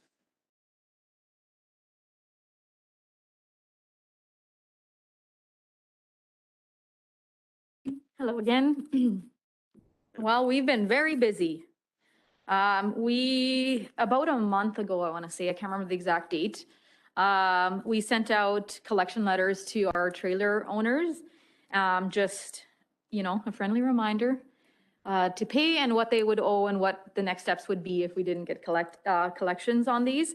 And it actually worked much better than I anticipated. I think last I spoke to Leah, I think we collected more than 15,000 from those outstanding amounts. So, that was a happy surprise. We also got a new collections company. We weren't all too happy with the old one. So we signed a new contract with CCA, Commercial Credit Adjusters. We'd heard really good things about them. We talked to other municipalities that use them, so we're hoping that maybe we can have some better rates of return on those amounts. We're working on the transition to operating the scale house at the landfill. The accounts receivables and reconciliation tasks will now be within our department, my department here. And so we are kind of shifting around staff and making sure that we're fully staffed to make that everything gets done efficiently and effectively. So that's one thing we're working on right now. We're right in the middle of it. We started the transition, well, last week we started kind of training for it, and yesterday was our first day. Monday was our first day there. So we're trying to kind of reconcile between what GFL, you know, they're dropped off to where we started. And once the transition is over, it's going to be great. Let's say that much. We are also, not so much me, but a little bit me, our department is working on updating to a new point of sale system at the Omniplex and the pool. The Max Galaxy is what we were using before. And earlier this year, they just said, we're done. We're going out. You need a new system by October. So we've been, Lana is the spearheading that project. And it's been a little bit stressful because we have years and years and years of data on that old system, and, you know, all the staff know it. And as we all know, when you present something new to a group of staff, it's always going to be a somewhat painful transition, but we are hoping everything goes smoothly. I believe that the last day for Max Galaxy was October 14th. So we have just a short amount of time to make sure that transition's over. And then just budget stuff, updating pay stacks and making sure everything is budgeted for. And that's about it for finance and corporate services. Okay. Any Thank you very questions? much. Any questions? Nope. Okay, we'll move on to CAO, Mr. Osmond. Thank you very much. I have a short update for you. I have been settling into the position. I was able to use most of the last week to get out and tour some facilities and meet some people. So it was something that I've been aiming to do since I started, because I think it's important that everybody gets to meet me and I get to see what all the exciting projects that people are working on. So that's ongoing, but by the end of the week this week, I think I will have seen almost all of the people and facilities, so I'm happy for that. I am working with Sabina to prepare the orientation schedule for following the municipal election. It is based rather closely on last year's orientation. It looks like a pretty demanding schedule. I don't have to tell you guys that because you all went through it. We'll after the election have a conversation with council and make sure that the outline of that fits for the new group, and we'll go from there. But I think that's all I had to update council, unless there are any questions. Any questions? Councilor Gumana? Yeah, just a minor question. So one of the committee members wanted to see the special meeting video as well as previous meeting videos. But it seems that, you know, we go to like April and then jump to the special meeting. There's nothing in between. Just wondering if you can update all the videos there. Yeah, I can follow up and see what the delay is there. I know there was some capacity things that they were trying to sort out. So it could be just because of the interest we had in the special meetings that those were moved to the front of the queue, and we'll have to circle back. But I can follow up on that and get them caught up. Thank you. Any other questions? All right, so we'll move on to our council reports. Deputy Mayor McGee. Not much to report. Economic Development Committee meeting yesterday that went well, and we continue that process. And I think with the new council coming in,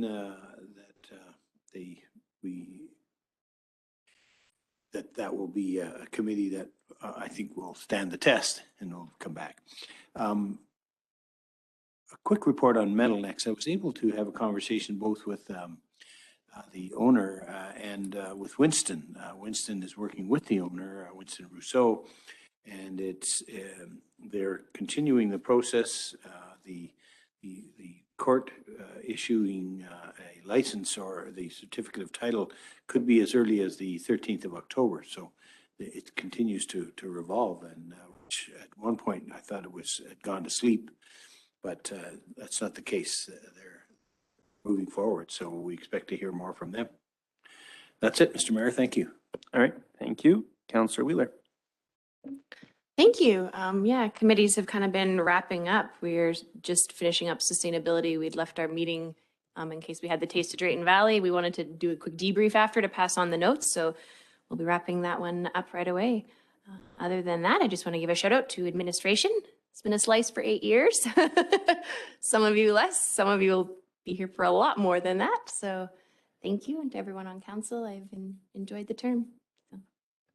Great, thank you very much for that. Councillor Bellis. Thank you. On September 16th, we had economic development on the 17th, the rec board meeting, the 19th, the alumni game, which was very successful. And there was probably between 500 and 600 people in attendance. And then the evening event, being a Sunday, it was relatively quiet, but anyway, it did go off quite well. And thank you to Councillor Dodds and Gamana for doing the tailgate party. It was well received. So it was a successful event, and hopefully the Zero Fee Committee will be benefiting from some funds from that. On the 21st, we had the donation of the fire truck, which I thought was going to Lebanon, but that's perhaps being changed, is it? But anyway, it was an exciting event, and as you had mentioned, Sheldon, the former fire chief, was there, and it was a great time, and it's kind of emotional, I think, for some people there. But anyway, September 23rd, we had our PSF meeting. Few things that come out of there. Number one was looking at cameras, and we're looking at. Nathan came up with approximately 20 cameras set up, looking at approximately a budget of $100,000. I think that's including installation, is it not? Yes. Whereas TELUS alone was going to charge us almost, I think, $7,000 a month, was it? Which would have been $84,000 a year for their service. So that's something I would like to have included in the budget or considered for the budget. Because I think it's something we talked about, and I think it's something that we should act on. So thank you, Nathan, for your work on that. Also out of that, we kind of made a list of what we want to see continue in that committee. One, of course, would be a bylaw regarding the location of the cameras, recommendation for an additional CPO,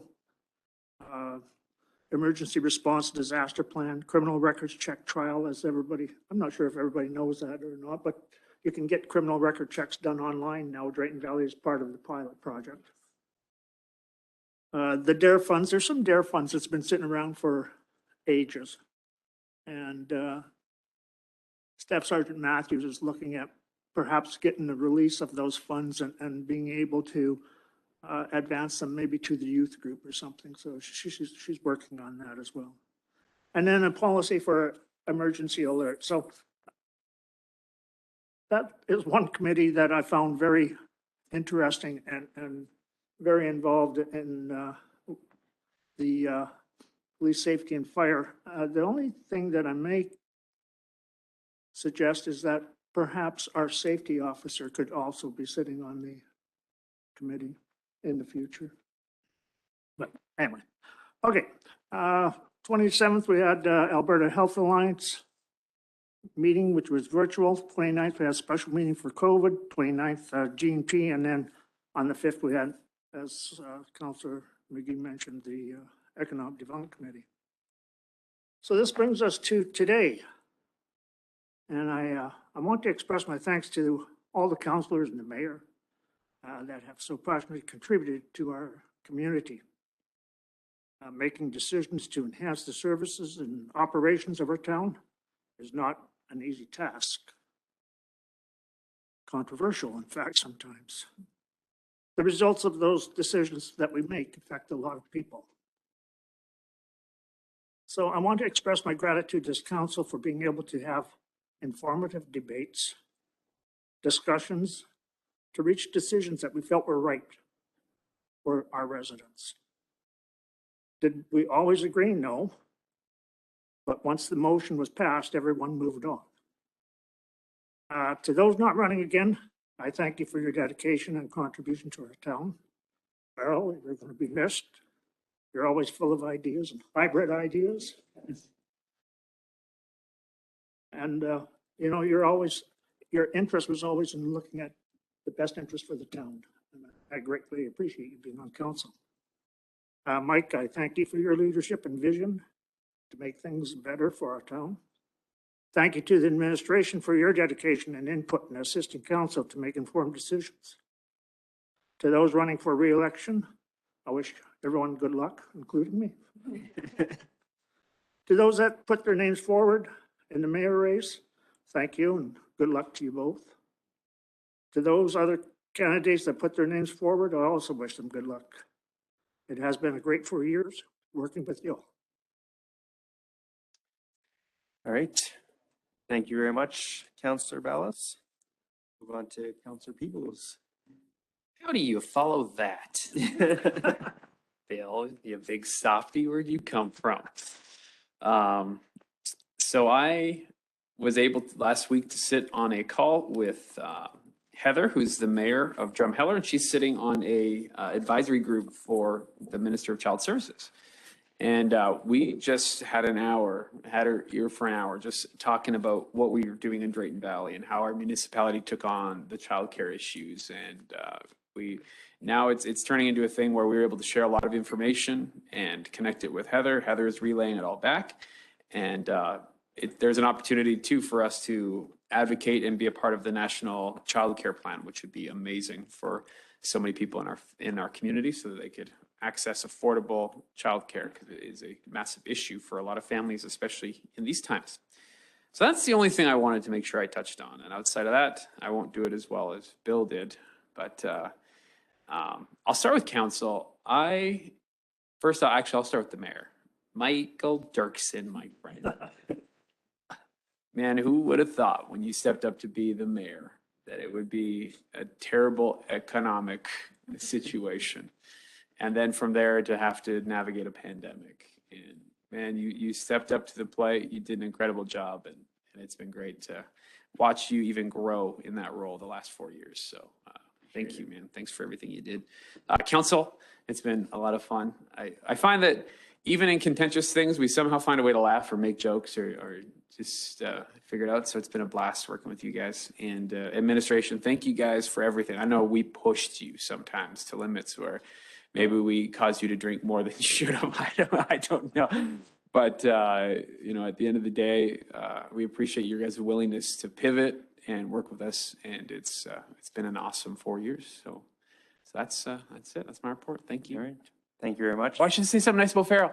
Farrell, you are totally a hybrid. That's the best way to do it. You always tried to find some middle ground. And honestly, like, I thought getting into council, we'd be like diametrically opposed on all these issues, but I found like, oh my gosh, we have a lot of similar views on a lot of things. And I just appreciate your willingness to always try to see how it will affect the community on every level. So I'm also sad to see you not running, but wish you the best in everything you're doing. I'm sure I'll see you around.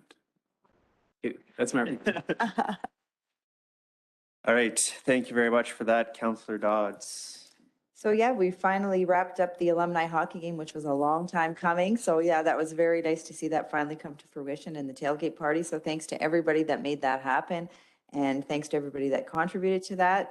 Yes, partial proceeds went to the Zero Fee Tuition Initiative. So that is wonderful. Thanks to everybody for so much work and for making this happen in our community. Like Farrell said, wrapping up the sustainability meeting, we had one here or a couple here this last month. We had the Lanterns on the Pond, which was another success. So nice to see everybody out in the community. And hopefully this will be an event that will continue for year to year that we'll be able to enjoy with our families. We also had a research meeting with the University of Alberta and organizations and stakeholders just to give them a better understanding of what the zero fee is, what the role could be, and how we can be partnering together.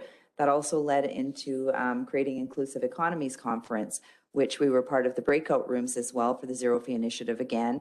There was people all across Canada, how potentially this could be duplicated in other places in Alberta and other places across Canada. So that was a great opportunity. So very, very nice to see the education moving forward and such wonderful partners at the table.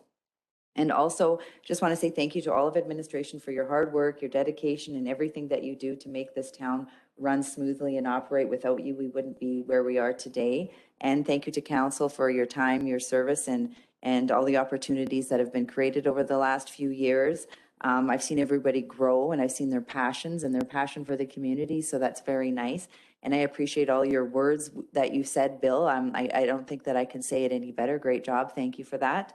And yeah, just best of luck to all the candidates moving forward, and best of luck to everybody's paths moving forward, and wherever the road will take you. We'll all hook up somehow, I imagine. Right. Thank you very much for that, Councillor Dodds. Councillor Gimana. Thank you, Mr. Mayor. 19th, as Councillor Dodds and Councillor Ballas mentioned, alumni game. It was a successful event, and finally it's done. Been postponed few times as mentioned. On 22nd, UFA Zero Fee Research Meeting, myself and Councillor Dodds had the opportunity to attend, and also the fire truck donation. It's nice to see that our one of our fire trucks gonna be used in another country where it's most needed. So it was a emotional as well as very enjoyable moment for me to see that. 23rd PSF committee meeting, as Councillor Ballas mentioned. I think there's the piece of the cameras that we were looking at. I think it's an important piece that should come to the budgets and discussed. I think we can save a lot of money and achieve the same goals that we were trying to achieve from TELUS by looking at that.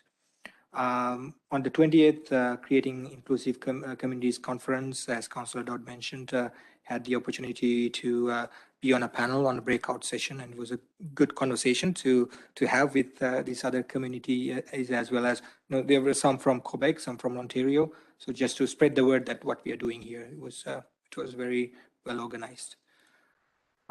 Going back to this is the final council meeting for this council. I want to thank the community first of all for giving me the opportunity in 2017 to serve.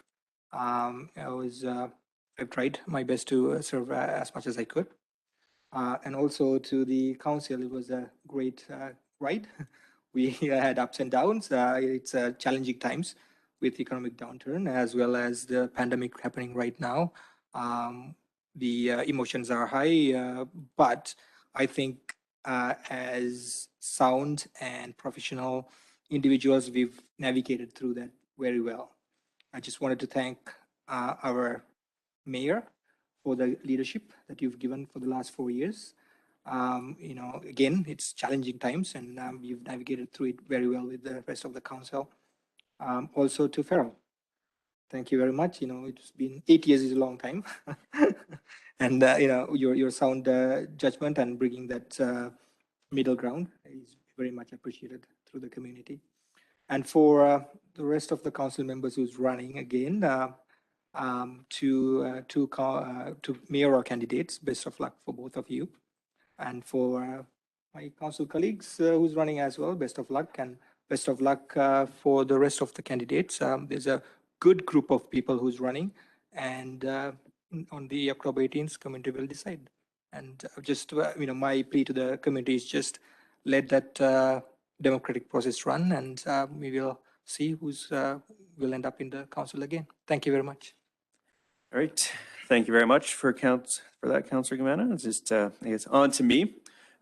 Nothing to report in terms of meetings, so I just wanted to say a thank you to all the members of council for your kind words. I do appreciate it.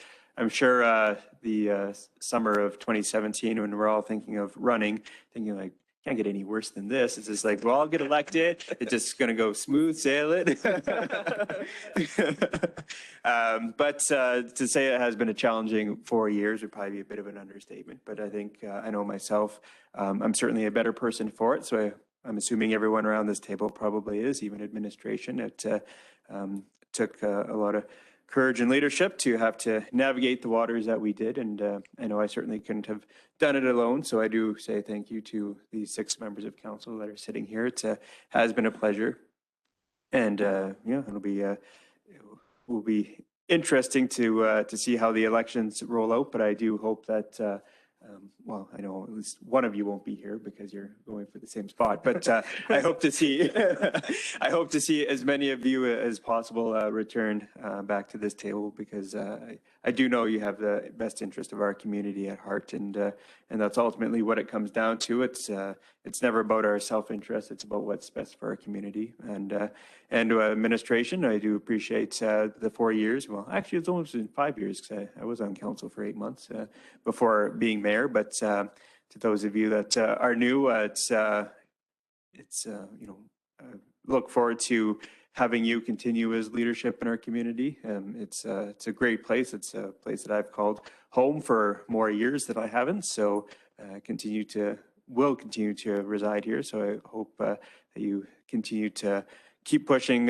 council to make our community better. And yeah, I just it'll be interesting not having to. I can go back on Facebook again. No, I'm kidding. No, it's been a privilege, and just say thank you to all the community members that did elect me. I tried to represent you as best I could, and even the ones that didn't elect me, I did my best to represent you as well. And I think my political alignment on this spectrum, if you want to call it left or right, has probably changed since I started, because this role, it's never as easy as people on the outside think that it is. And I guess that's just my bit of advice for anyone that's running for council that hasn't sat on it before.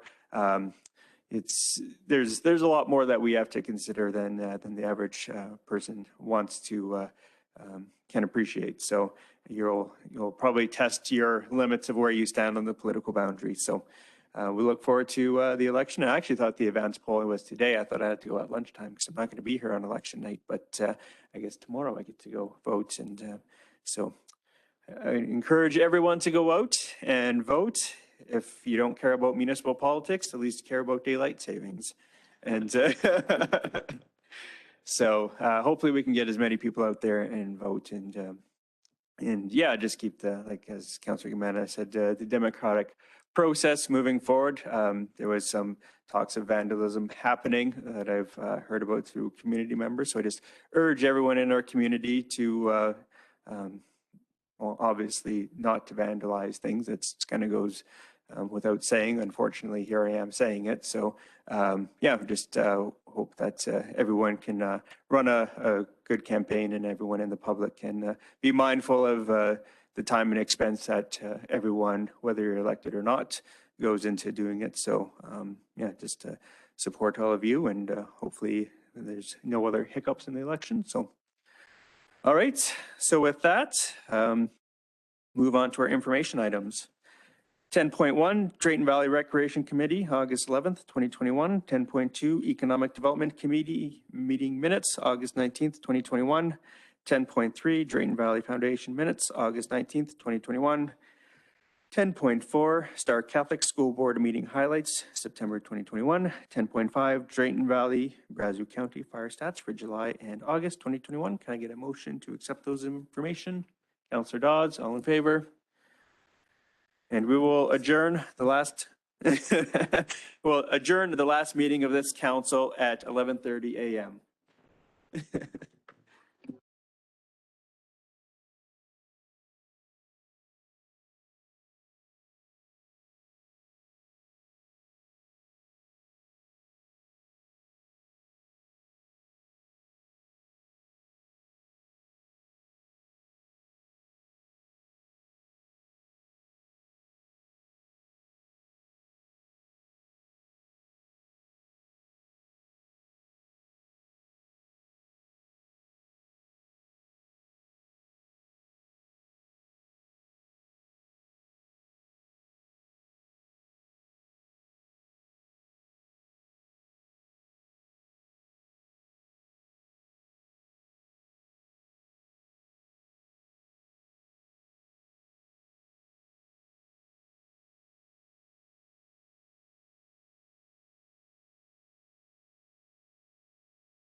at 11:42 a.m.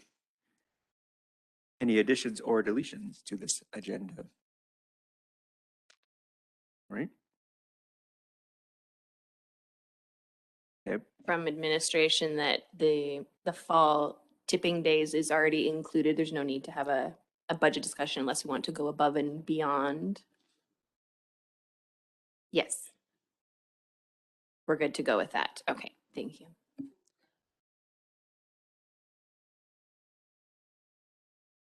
Yeah. Did you listen to him when he was having his report?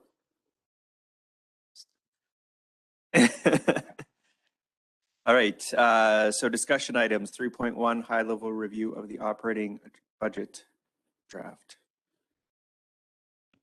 I probably would have said like draft operating budget, but operating budget draft is fine too. Okay.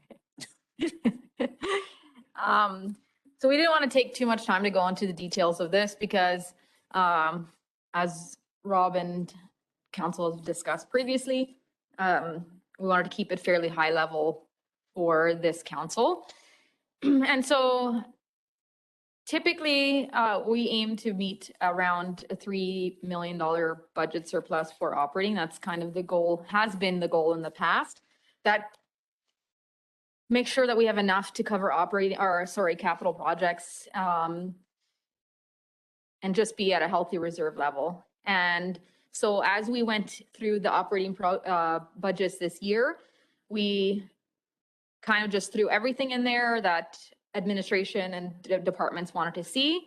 And so we have all the projects that are outside of normal operations listed on a different spreadsheet so that you guys can see anything that's not normal day-to-day operations. So those impact the bottom line, but you can see why the bottom line might be lower than we would have expected. So for tax revenues, everything's the same. Obviously, we don't know at this point where that is heading. And then going through, I don't want to take too much time on this. And I was hoping that you guys would have, if you guys had any specific questions, you could ask them. Other than that, we'll just move to the actual projects. There's nothing really outside of the ordinary to note on the operating budget at this time. Did you guys have a chance to look at it? Have any questions? Just a quick note on the tax revenue. So generally, we're in that 14 million. I see tax penalties were around 200,000 generally. So the question that I would have is that if you look at this budget page by page, which you do, then it would seem to me that important for you to say there's anomalies. It's A, B, and C. Otherwise, we're running 51% of our budget, basically, if that's where we're at in our review. So I think that's the question that I would ask. I see lots of things and did take the time to look at it. But if you see anomalies that you should need to raise attention with council, right, today would be a good day. Are you talking about actuals to date? Are we talking about current year actuals? Is that what you're looking at? No, what you're putting in front of us is the budget, yeah, for what it is today. And I'm guessing we're at 50%. When I say 50% on our quarterly updates, so is that where we're at? So if you had another line item, you'd say, well, fire services have used up all their budget already. They're at 100%. Oh, you just want the actual percentages in there? No, I don't. I just want you to tell me. Yeah, well, if you see something in here that you should tell us about. There's very little that is causing any alarm or any concern at this point. Everything is trending very well. I'm very pleased about that. We have, of course, things are going to be a little different than budgeted at the landfill, but probably to the better because of that change in operations. But other than that, everything is trending very well right now. There's nothing really to note on this year's actuals. However, I'm trying to remember when my quarterly, you guys will be out, or possibly not, Tom, but some of you might not be here anymore. But my next quarterly report will be first week of November, possibly. And we'll talk more about that. But Right now, there's nothing outside of the ordinary, nothing to note, no extraordinary events that led us to be over budget. So our current year budget, we based on what the budget was last year and what we cut out of operations in order to kind of meet our bottom line, because last year was a tough year. So some budgets have come up a little bit, mainly repairs budgets, because we cut down on repairs, kind of like annual or, yeah, like daily, not daily, but regular maintenance, that we kind of pushed back a little bit in order to make last year's budget work. So some repairs and maintenance budgets will increase a little bit this year, just to make sure we don't run into trouble. Other than that, there's nothing, everything outside of the ordinary to note, I have listed in the operating project, so we can go over those and you guys can discuss. One of the interesting things that I was looking for in here was was COVID. And if you look at the council development, you know, we're generally at that $30,000 range, and I see we spend $1,000. So we're going to still be at 30,000. I get that, right? But inside the document, I'm thinking that there could be a number of those anomalies where we didn't spend nearly what we had thought because nobody's moving, nobody's doing very much. And I was trying to sort of extrapolate out of that what that meant in the budget. Yeah, it doesn't mean anything for 2022 at this point. We're not close enough to be able to predict anything COVID will happen next year. It does maybe have impact on this year's numbers, but I didn't prepare that for this meeting specifically. There are some situations where we're back on expenses, like because of that, but it actually council is the biggest indicator of that. You guys didn't do very much for extracurricular activities, but we're budgeting it to be back up because we have a new council, and typically a new council, there's just more of that in the first year. Yeah. Sorry, couldn't have a better answer for you. I wasn't expecting. Yeah. Yeah. Yeah, operating, I just wanted you guys to have an opportunity to look at it, and if you had any specific questions to ask about them, and that's kind of where what we were planning for the operating. So for Public Works, I assume there's going to be some rentals required. Is that in their budget or is that somewhere else? Some extra required for what, sorry? Public Works. Or, Oh, are you talking about the Pembina building? Yeah.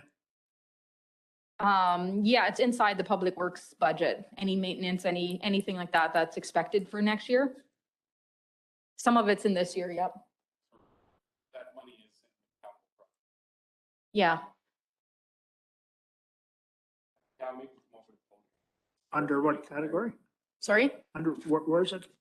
Well, the actual purchase of the property is in this year's capital budget. No, I'm concerned about where going forward. Thank you, Councilor Ballas. So the council did mention anything open over above what the purchase price would be, and whatever wiggle room we had in the budget left would be used for rentals this year. And then I did put in a slight increase to the operating budget so that we can kind of pick away at the little things without making it such a capital work initiative. So how much was left from the purchase price to what we had budgeted? 110,000. So then that's what you're going to use for the rentals for Correct. this. That's it. Okay. Yeah. Thank you. The other thing, thanks, Owen. The other thing that depends whether I get back here or not, but I'm certainly going to be pursuing the library. And that's something you may want to take into consideration. It's a project that I think that is going to be worthwhile pursuing, especially if it can free up some space in here and we can make some proper adjustments. But I think it's something we want to look at.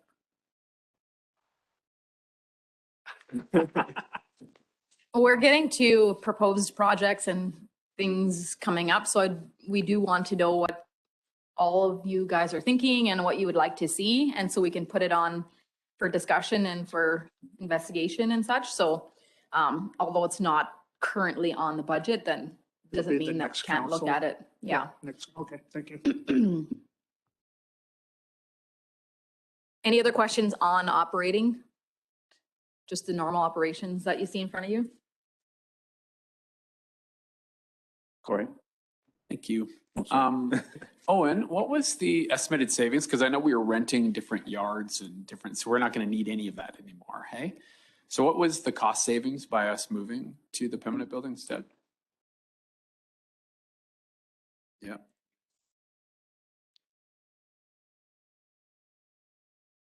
Okay. And is that still remaining in our budget with all the changes that we have to make in the new building, or is that being taken off for the new one? Okay. Councilor Gamana? Thank you. As we discussed in the council meeting about the cameras, just wondering, there's a capital piece for acquiring the equipment, but there will be a operations piece as well. I'm wondering, if we've slated it in, or where can we slate it in? We have not officially slated it in, only because we have not determined what that amount is. So, but it's being worked on as a presentation to say, okay, if council approves this, then there's also this effect on our operating year over year. So we are working on that. We don't have it in the budget right now as it sits, but it is, we made sure that it would be if this is something a council wants to move forward on. Yep. Okay, the other piece that I would like to see myself, again, we need to get the I guess the idea from the rest of the council is the welcome and information center that we've discussed. So that's something I would like to see as well. Okay, if everyone has had all, oh, sorry, go. No, I'm going to operate. I'm talking operating. You're operating, Yes. okay. Everybody else is moving on to capital. So just under airport, can you just clarify professional general services? That's the contract for Aerodrome. That's what we pay Aerodrome every year. Oh, okay, okay. Yep. It's essentially the same as last year with the,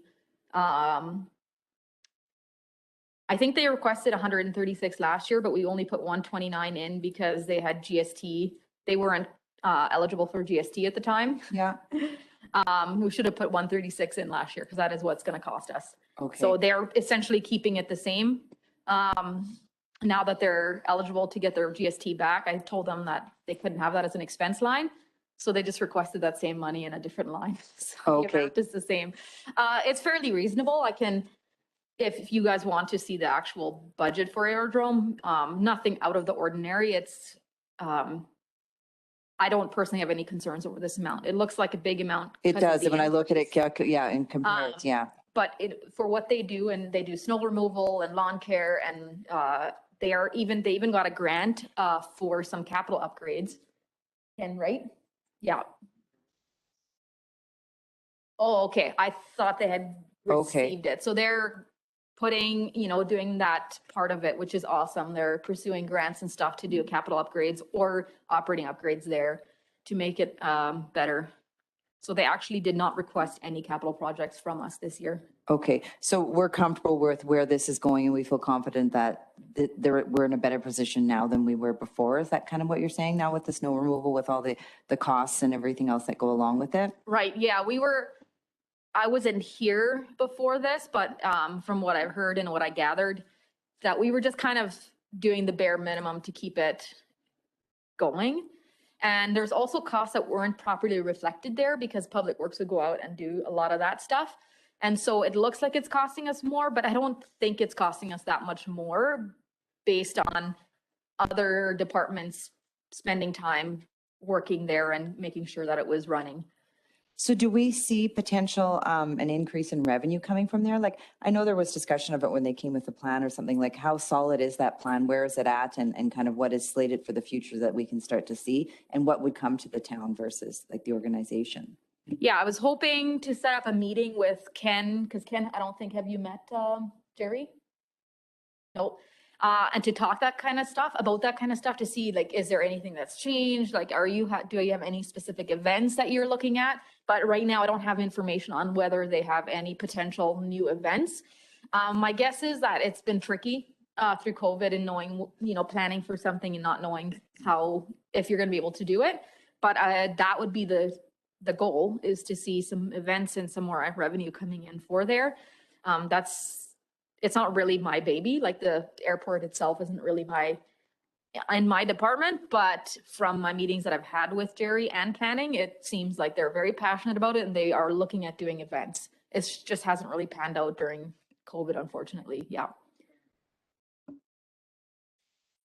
I have to step out for a minute, so I don't know if we want to make a break for lunch or if someone wants to sit here. Sorry. So it's everyone on the operating side, they've had their questions? Okay. Okay, so we'll quickly break for lunch, maybe 45 minutes, maybe shorter if we can eat quicker. Then we can go on to the capital and operating projects.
we'll reconvene our meeting. And I believe we are on 3.2, the proposed projects on pages 35 and 36 of our packages. I guess we'll start with capital projects on page 35. I think Nancy had another operating question, right? Did you have?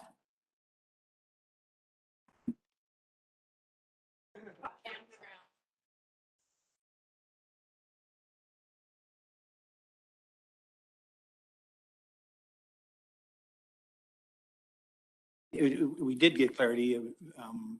We're just asking about its revenue stream and the whole management of it. It seems to have really done a great job this year.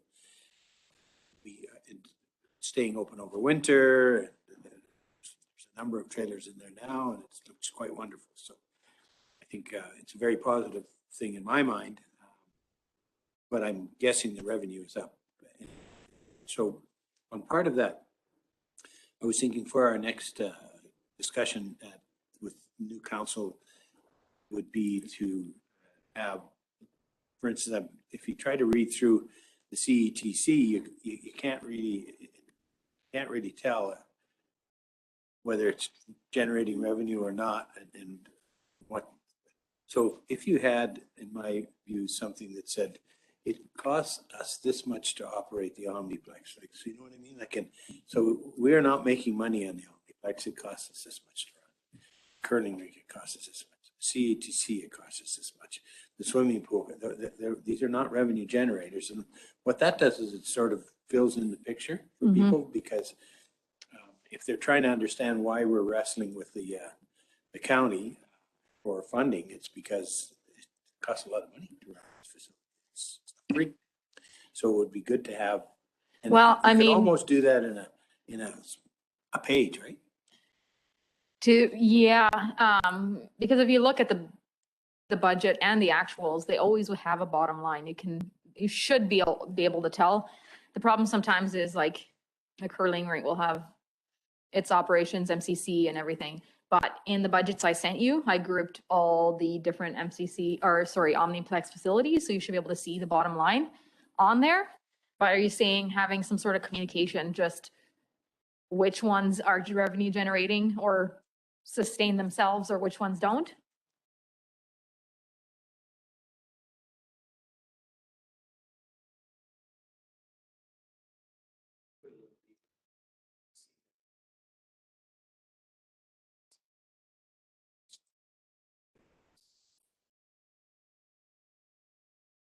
If you're having a conversation with the general public, you won't have that, and hopefully you're not carrying that sheet of paper, the 18 sheets of paper.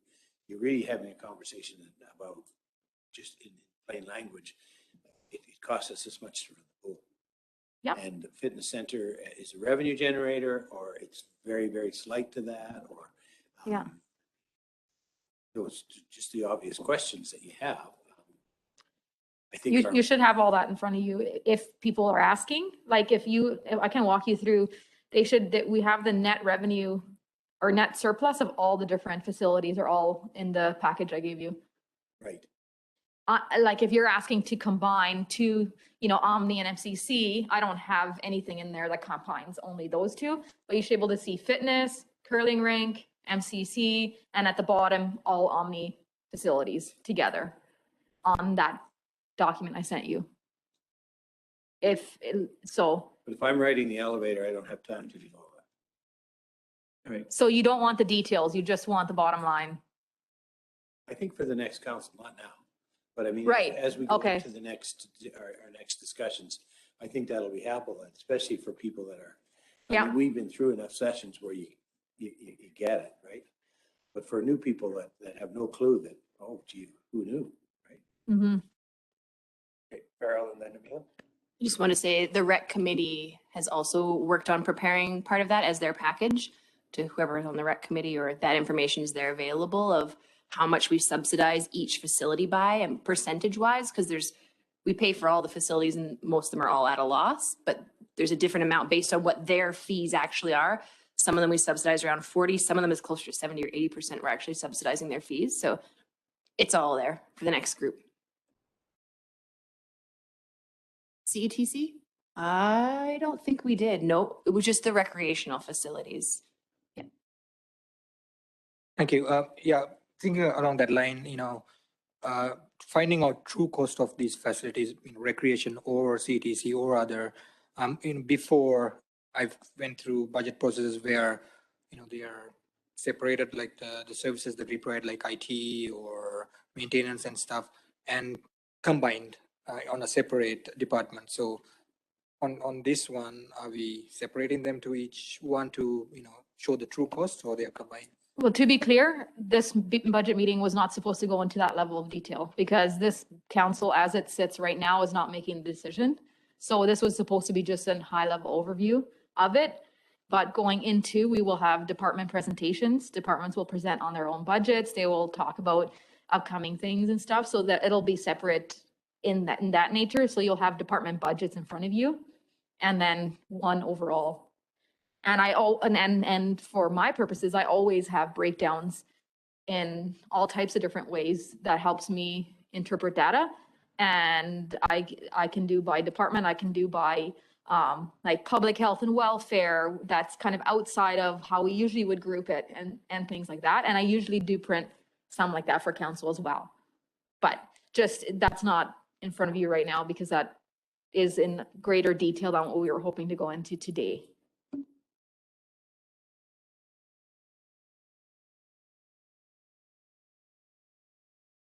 Any other questions?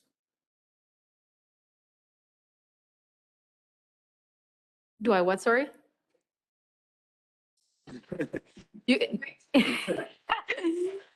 My counseling is a beautiful rosé, a rosé all day, so.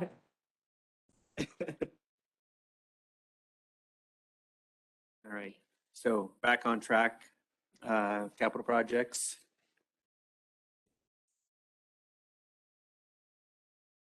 So typically, I'll just quickly tell you why I broke down the operating and capital projects. So in the past, oftentimes we've just grouped anything out of the ordinary operations or anything larger than a certain amount. We've just put on the capital budget. And what ends up happening at year end, then, as we're going through, we're like, well, this isn't an item we can capitalize. Therefore, I have to reallocate it to operating, which then causes our operating budget to look over budget when we actually budgeted it for in capital.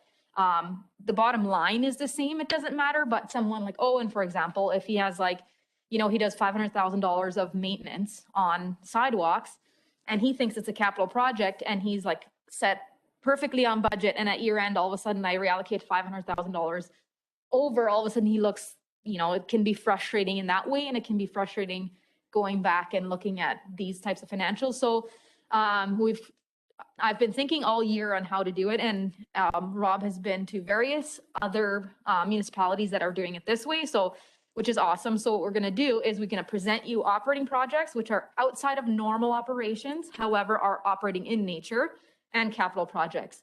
So the operating projects, although we are presenting you a list, those, if approved, are going to show up in the operating budgets, and under each department that has a line that's called special projects, the operating budgets will pull into that line and show up in the operating budget like that. So I don't know if you guys care all too much about it, but there is the explanation anyways. So capital projects, you guys have it in front of you? 35. 35? 35 of 36. All right. So we have the airport GPS system.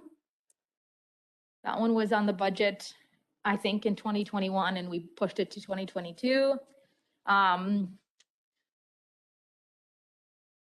Sure. When we look at that, what benefit is there to the town? The airport GPS system? Yeah.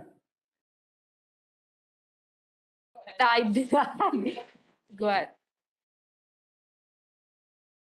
Someone answer it. Okay. So, one thing we talked about is right now, they don't know who is coming and going all the time because they have no way of tracking. So planes could be landing, taking off, we're not sure.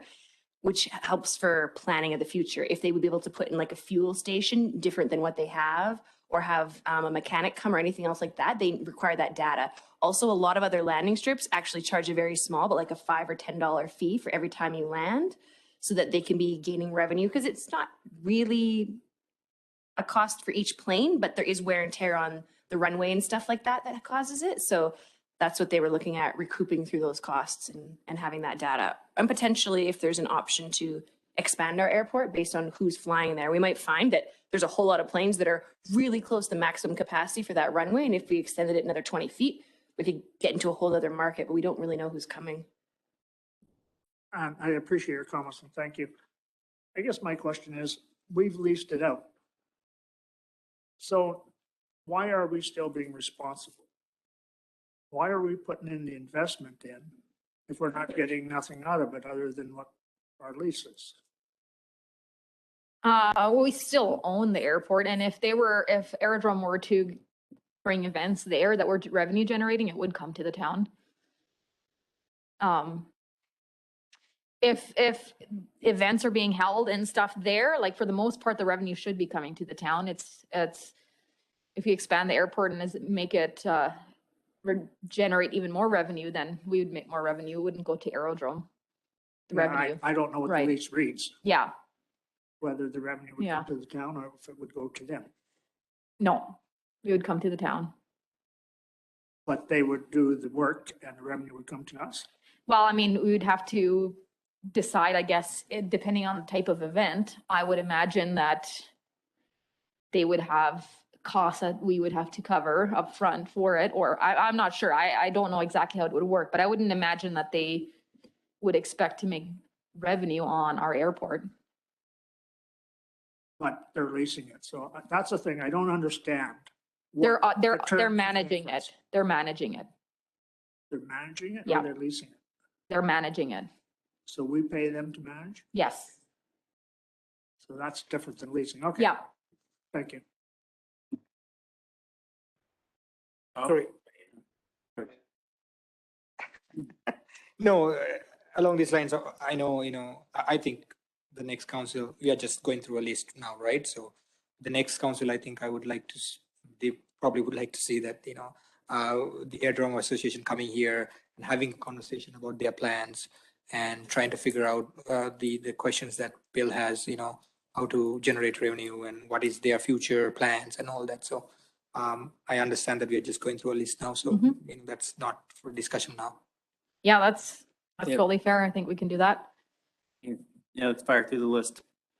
The aquatic facility, we all are very well aware of that one. Right? Oh, a question, I'm sorry. I've had a couple of people reach out to me in regards to this, and I don't think I'm doing a very good job explaining it. So maybe if you can just send an email, just that has a better breakdown of what that debenture is, what we did with our money that was in the reserves. Was that applied, like the county put in their 5 million, right? And then we were supposed to put in 5 million, but we didn't have 5 million. We only had 2 point some million. Did we debenture the whole 5 plus the remaining that was left from the pool? If so, where did that money that was allocated for the pool go? And then how did MSI kind of tie into this? And I know that's a lot of questions, so it might be easier just for you to maybe send an email to everyone. Well, the breakdown of the funding of this project was on the borrowing bylaw. Yeah. So that's, all the details were on there. So if you want to go back and look at that, I can send it again via an email. But so the county put in their money, we had the grant, and then within our funding that we were required, we had MSI, and the rest we debentured. So everything that was in the reserves, we borrowed. So we're putting back into operating, and we borrowed for it because of the interest rates being incredibly low this year.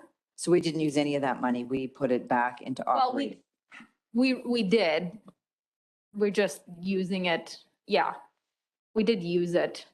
We're using it. We're just shuffling so that to make room for, to capitalize on the interest rates that are available right now. But I can send the borrowing bylaw again, and I can just send my spreadsheet of exactly how it's being funded. But just to be clear, the county did not put their 5 million in. We bill them every time we get billed from Chandos. So they're progressing as the project comes along. Excuse me, I was going to suggest that maybe what we can try, because I know there's some information on the website about the aquatic facility. Maybe what we can do is take the information from Elvira about the funding model and get that summarized into some simple language and just include it there on the website. So you have a reference point for. Yeah, that would be good because I think that's what they're referencing, right? So then it gets confusing of when the MSI dollars come in and how much was that money and a couple of these are county residents too that are asking, right? So they're just kind of wanting to see, I guess, maybe clarity of, they feel that the county's put in their 5 million and we didn't really have the 5 million to put in, but are we debenturing it? And then what we did with that money and then I guess, like I said, with the MSI money that was used. Yeah, so we were putting in more than 5 million. Because we're putting in the remainder that's left. Right, everything that's left. Yeah, subtracting whatever will be raised though through fundraising, yeah. That's right. Or if the fundraising might just perhaps, well, depending on, but yes, the funds come in, we'll just offset those unless they request to have another feature put in or whatever. But right now, that's the plan, yeah. And it just, to get clarity, and it made better sense to debenture the full amount rather than use the money that was allocated, that was already sitting there, even though the interest rates were low. And so we've put it back into operating. Into the rather than operating use it. reserve. Operating reserve. Okay. All right, should we venture on to number 3 on this list? So the Parks and Rec program, that's just the allocated amount that we budget every year for upgrading parks. This may or may not be fully utilized because I do think that our parks are pretty up to date. We'll get the new recreation manager community services director will speak to that as well, but that's in there for parks. Bouldering wall is in there. We put it on there last year. We haven't spoken to it or decided yay or nay as of this point, but we put it on there, so I just brought it forward. Roads, trails, sidewalks and trails. It should be sidewalks and trails. This money is not used for roads. It's used for sidewalks and trails. And Owen can speak to where he's planning on doing upgrades and replacements. If anyone is wanting that information, if not, we'll just move on.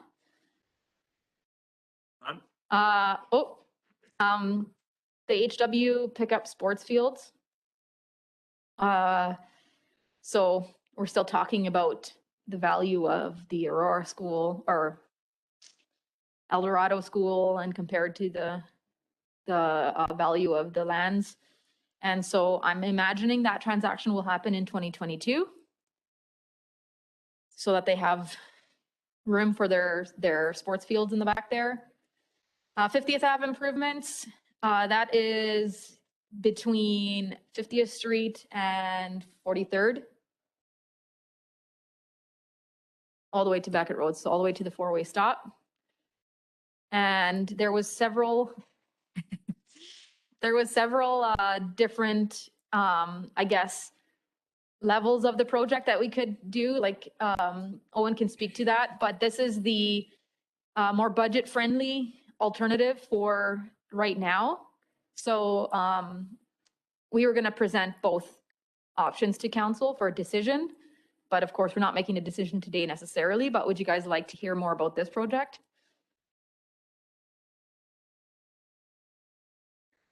No? Oh.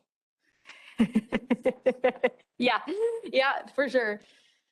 Common services, mobile equipment. So we have, in this, let me just pull up actually, do you just want to come and speak to this real quick? I think they might be interested in this one. You'd be surprised. Yeah. I said I was going to bring treats today to motivate you guys, Try to make it short, council. Okay, so essentially the 1,300 essentially is to do the residual payout for our new loader for the lease. 2 years ago, previous engineering senior administration decided to lease that loader for about $60,000 a year. The term is up. I feel administration recommends that we pay it out because, I mean, it has less than 200 hours. If we give it away, we need another one and we're going to seriously lose some money. So it just makes sense to pay it out from my perspective. The second part is one of our flails is close to 20 years old. It's not in great shape. And I looked at a method to do things a little different, as I always do, to try to streamline everything. So instead of just a flail that sits in the back of our ag tractor, you just see it kind of going down the highway corridors and that, it's actually a side boom flail. And what this can actually introduce is all of those low-lying swampy areas around town, highway corridors and that sort of thing. We can actually stretch it out there, mow it down so it doesn't look like a jungle. And also up 50th Street on the east side where you see 5 seasonal kids for almost a week having to weed eat that whole, essentially deep swale, that machine could do it in an afternoon. So it would really speed things up and allow us to do things that we haven't in the past, especially with our annex roads. We should be taking care of the mowing. This would definitely add a little bit more of a service level in that regard. So that's the second part. And then the third part that I am very welcome to answer questions, because I'm sure there will be, is for a combo unit hydrovac. Reason being is I've had my utility supervisor, I've had the public works manager with Kristen and some of Alvera's peoples pulling invoices, seeing what we spend for leachate removal at the dump, or at the landfill, sorry. What we've spent on water valve repair, storm basin cleaning, flushing, all that. About average, we're spending $187,000 a year. So on a unit that costs $555,600, it'll pay for itself in 2.5 years if we're going with essentially what we're spending money on currently. So, I mean, it has a 12-year life cycle. If we extrapolate 12 years at $187,000 a year, we're into it for about 2.3 million. So I think there's a massive way of saving cost. And it'll also allow me and Ms. Thompson to reduce the operating budget in some regards, seeing as how we don't have to keep phoning everybody. Would you require additional personnel? No. Also too, there is another increase to service level because Public Works has kind of been identifying to me lately that any sort of sewer backups at 2 o'clock in the morning, sometimes you got to wait an hour, 2 hours, 3 hours until a hydrovac finally shows up while one of our residents' basements are filling. To me, it's a bit embarrassing. So I think that there's a big room for improvement there as well. So I tried to keep my sales pitch short, sorry. So if you have any questions.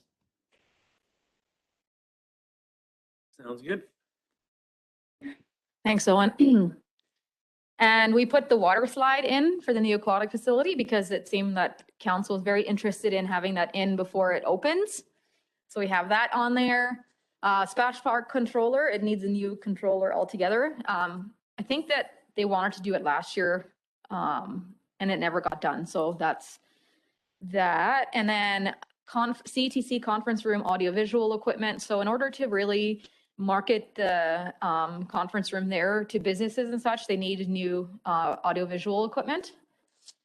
The Mara Pond expansion is due to the new school. So when the new school goes there, Owen, tell me if I'm not explaining this right. The new school goes there, the capacity for the existing pond is not quite enough. So we are pretty much don't have any option. And Alberta Transportation is cost sharing on that, correct? Of the entire expansion, 90,000 is our share, right? No, there's, oh, okay. Well, so that's that project. Server. Just one question. Of course. So are they expanding to the south or are they going deeper? Because I just think of all the residents that live back there, right? When the pond when it's rained and stuff. So you can just speak, yeah.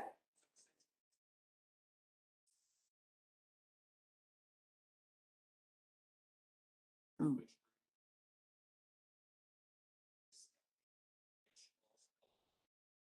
Okay.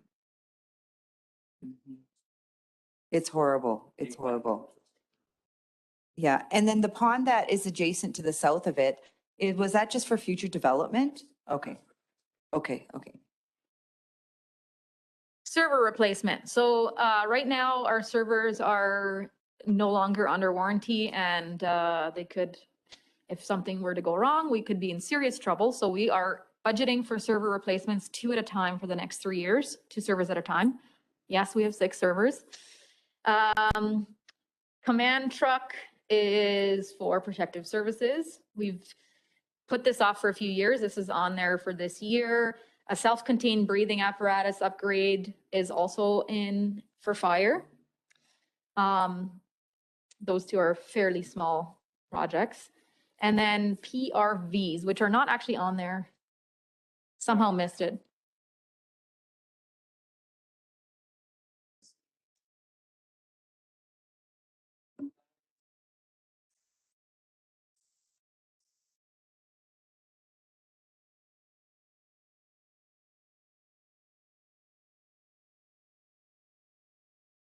But the command truck is cost shared.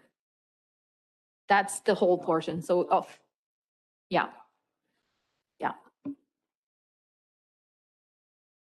And so the last thing that I didn't make it on there, and Owen pointed out to me yesterday, is PRVs. And I think it's important that Owen speak to that one as well. Sorry, Owen. And kind of explain what it is, because I will definitely butcher the explanation.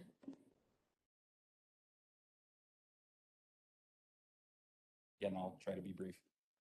So essentially, our water distribution grid is not actually hooked up to our water plant, surprisingly. We are feeding it off of our fire pumps in the reservoir building behind the hospital. It's okay for now. It's not ideal, reason being that if we ever have a major water break along our main line behind the hospital or even by the Seasons Retirement Home, it would essentially kill all the water to the entire town because that's our only supply. You're typically not supposed to be running water pressure from fire pumps because they're meant to be there as a backup or extra if there's, if Fire Chief Thompson has any fires. So in the next couple of years, we need to seriously be looking at hooking our big water plant to our distribution grid, which is actually just in front of the Civic Center. That is easy. What is not easy is that according to the treated water master plan, we need to have 16 pressure reducing valves installed throughout town. Reason being is our fire pumps are like a little Honda Civic engine. As soon as our water plant is hooked up, it's a big old V8, and especially people by the Omniplex, it's going to literally blow their water lines and taps apart. So we need to install these before hooking up the distribution feed. So essentially, we need 12 of them installed. We have about 6 installed already, but we need to have these to just kind of ensure, safety and security for our residents that before we hook it up. So that's essentially what it is this is a 2-step phase. Half of them this year, hopefully half of them next year, and then the 3rd year we can hook up the distribution line. So that's kind of the overall plan. Questions? Not super related to that. I'm cool with that. But on the actual water reserve tank, how often do you have people who go in and inspect that and make sure everything is good? About every 2 years. We have divers that actually go in there and put in an enzyme. It's creepy. I've seen it, but it does get done. We are mandated to have it done. Yeah, so but even just to check for cracks or leaks or anything like that, because again, to all of a sudden have to drain that and deal with it would not be a easy task. Yeah, it would not be a good situation for us. I was told by the divers Councillor Peebles, it's extremely dark.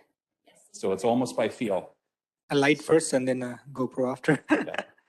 Just, sorry, Mr. Mayor, about the valves, do you have a ballpark cost to, how much it's going to cost each one? They're about $50,000 a valve. Like, think of it as you have TELUS or ATCO, you have the underground vaults with the big lids. Same idea here. If you guys take 54th Street and 45th Ave, like the Tenant Funeral Home going up to Coach, right at that intersection, you notice a big wide open plate manhole. That's actually one PRV. So it's an underground vault with the valves inside. And all it does is it just balances the pressure just to kind of keep it the range that it's supposed to be at. It increase the pressure if it is lower as well, or is it just to decrease only? It's based on elevation. So we have to work on the elevation from the water plant. So if you're thinking of the communities down by the Omniplex, obviously the reducing valve or the PRV has to be engaged so that it holds back and regulates the pressure and actually drops the pressure before it hits the house. If you're on the same plane, say by Northview Gardens, that's not so much of a concern because you're on equal elevation. So there's not as much of a pressure spike concern. That's right. It's just reducing PRV, pressure reducing. Do we have any complaints for not enough pressure in town, and will that create more complaints? Thank you, Councillor McGee. There is a few complaints now, and the glory thing about actually having PRVs set out through town is you can balance. You can sit there and use the PRVs to balance the pressure out.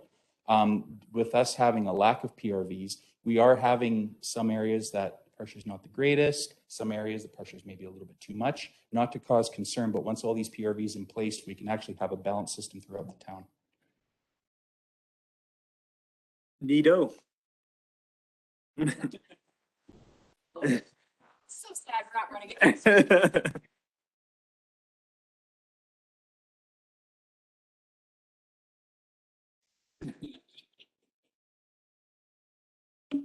So that's, as of right now, that is all the capital projects that we have that are there right now. And then operating projects, we have telephone system upgrade, 70,000. Oh, go ahead. Have you investigated VoIP? I don't know what that is, but we've investigated Ring Central. Is it similar? Is it? Internet Yeah. phones.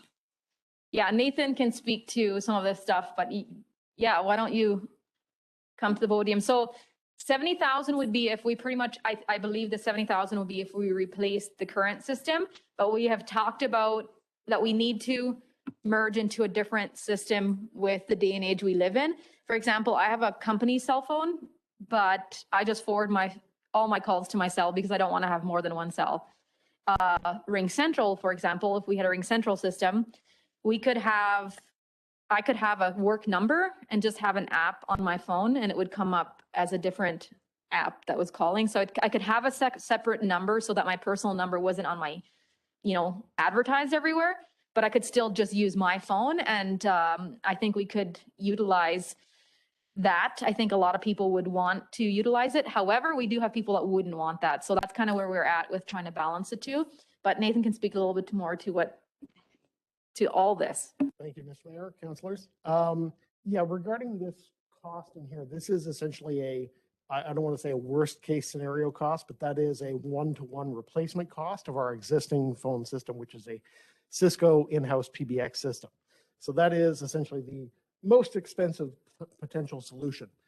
We have investigated several VoIP solutions, including from TELUS and other providers. We've actually had a small trial from TELUS of VoIP systems, which has been relatively successful service-wise, but cost-wise, not really any benefit over our existing phone system. So this is really a replacement one-for-one to replace our existing in-house PBX system with a new similar PBX system. Other alternatives certainly would be less expensive. Yes, and we are certainly considering those. Just curious, Nathan. My experience with VoIP system with TELUS, particularly, is that usually they are cheaper than the existing normal systems. Wonder why it would be the same price as the existing system. Yeah, and that is kind of a good question. I haven't really had a chance to sit down with our TELUS rep and speak about that, but in our trial service, they have been basically billing us at approximately $40 per extension per month. So essentially each phone system or each phone line was costing us or would cost us in operation $40 per month, which is roughly about the same cost as analog phone lines or our existing PBX system. So really no significant cost savings there aside from not having to purchase the equipment ourselves initially.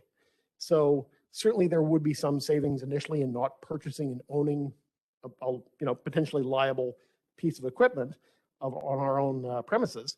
But yeah, overall costs, I think certainly we can reduce them operating wise by going with another third-party provider, potentially someone other than TELUS.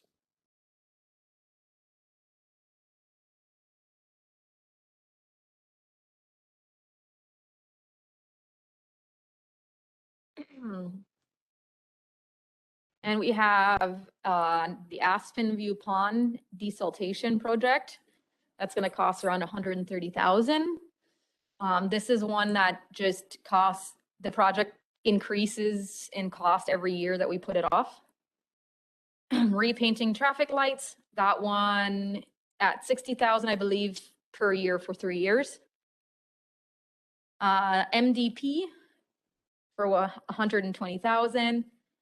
And then we have asset management, implementation plan that we need to talk about. We don't currently have an estimate, but I wanted to put it on here just so you guys knew that we were talking about it.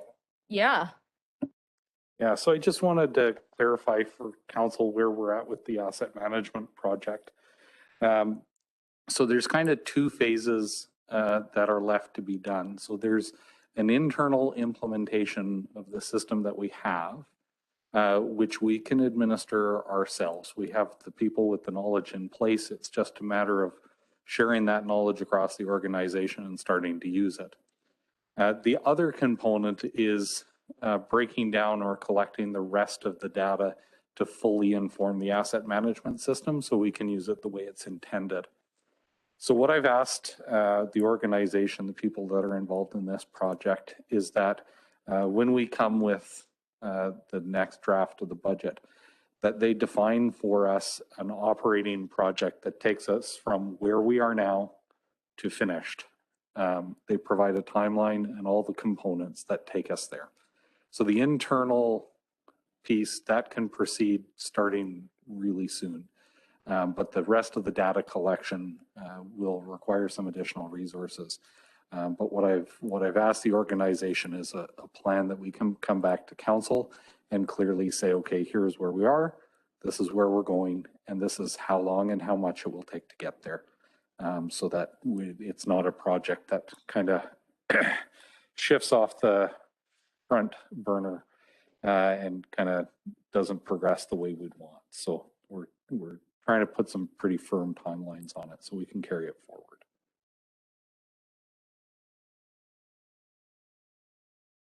Will you also be able to show repair versus replacement in that as well? Like in terms of the decision when we're looking at assets, whether When we're looking at assets like the life cycle and the like our buildings and things like that, right? Just to see, so we have, how many years we have left on that life cycle, if it's worth it to repair it or replace it, or kind of that projection. That's the ultimate goal with the software. So we need to be using it well so that we're capturing all the things going on with the assets. So when we do maintenance, we can measure that and see what it impacts in terms of the status of the asset. But we also need to collect the rest of the historical data, the kind of in the ground information we don't have all of yet. It kind of feels like with asset management where it's almost like we're trying to eat an elephant one bite at a time. Is there a program or a way that you hire people, or you have a big old elephant eating potluck and you just crush this thing? Because it seems that like we're just trying to I couldn't imagine being in charge of asset management and be like, and go figure it out. It's like, I don't know how many power poles we have. I don't know if every fire had, there is so much work to that. So is there summer student crazy blowout thing where you just have these bunch of nerds counting things on the street? I don't know. I don't know what this looks like, but there's got to be a way to move this, because the faster we get this in place, the more likely we are to accumulate savings, right? So make good decisions. Yeah.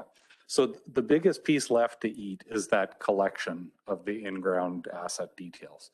And I say in-ground, but some of them might be sitting on the ground, who knows? But the idea is all of that information needs to be collected and analyzed. For large buildings, we need to break them apart into components. And most of that is beyond the technical expertise that we have available to apply to the organization. So that's one of the things that will come back in the plan. There are companies that do that for you. And so what I anticipate is that we'll come back and say, in order to progress where we want to on the timeline we're looking at, here's what we would need to engage some help to get this done. Because it can be very technical in nature, especially if you're talking about a large facility like the the new aquatic center. There's components of that facility that have to be broken out, measured. They all behave differently in an asset management system. Very technical information. We'll want to make sure we get it right. So that there are some professional resources, and I anticipate that that will be part of the plan. Yeah, and just to say, I have a certificate in asset management planning, and it's almost the opposite. You can't hire one person to do it, because then it would just be done and easy. It's that it requires every department to do their part, as well as to agree with finance on how much that thing is worth, as well as to agree with engineering on how long it's going to last. So for every single thing we have, 3 people have to agree and come up with that together. And for all of our departments to find the time to do that, unless it is an organization-wide priority, it just gets bumped and bumped and bumped around. And different departments do different pieces, but it's never everything all done. So I'm glad to see that we're having some kind of focus around it, because it needs to happen for sure. Yeah, you're exactly right. We do have the maintenance manager running. So what we need now is, if all facilities start using it, we will start collecting data on that. And then the part that Rob was talking about is making sure that our asset management has all the assets reflected, so that the maintenance information can link to the assets. But starting to use the maintenance manager is a really good first step. And so that's what we're working on, making sure all facilities are actually using it. Some of our facilities are, so we just need that last part. So all our facilities are using the maintenance side of it. And then once we can have the asset management side, I say asset management, like everything together is asset management, but we have like the maintenance management and the asset. And once we have all that done, yeah, I think that has been the problem. It's required a lot of people to be 100% on board, and a lot of time, and it's hard to do that, but we're confident that we are going to do it. Sorry, I don't know why I switched my mic off. The next one is offsite levy review. I actually don't know if we're going to start this year or not, but that's one thing that needs to happen kind of as soon as possible. I don't have an estimate right now on what that's going to cost if we hire it out. 40 to 60,000. And projectors for classrooms. So this is if we have a greater need for classrooms at the CETC for education, then we're going to have to buy in projectors for the rest of the classrooms, or for more classrooms. Startup DV, that's another one of Victor's projects at 25,000. And then we are looking to sell some lots possibly this year. And so I've accounted for some auction expenses. There's always, I think Victor, you said about $5,000 per lot for those types of expenses. And then we have a lagoon pilot study for 80,000. Desludging of Lagoon 1. So can you, I think one is wastewater and one is storm. Nope, that's wrong. Owen will speak to it. So the lagoon pilot study is, since we got the wastewater approval permit, we have to start engaging now on what augmentation process we can put in with our lagoons. So it's study, plan, budget, project execution. And since we have to have this going solidly by 2023, we need a pilot study next year. So we're pretty much married into that obligation with the government. The second one, like I mentioned to council, for the wastewater, cells 1 and 2 need to be desludged. They've been basically not done for an extremely long time. I'm still waiting back to get the hydro survey, but basically I based that amount off of what it cost us last time plus inflation. And that's just to do number 1, because number 1 and 2 get the most effluent for raw sewage. So, I mean, they build up a lot faster. So that's what that is for. And then the Suez contract. So essentially with our water plant, we have the Cadillac of water plants. So we have an ultrafine membrane filtration system, and it is extremely expensive to replace. Both trains, we're looking probably around $2.2 million. However, with the company that designed, built, and is supplying plant, we have the opportunity to have a 10-year agreement. So basically it's 1.25 million over 10 years where we get free tech support, we get free inspections, and we get a free filter membrane replacement, both trains.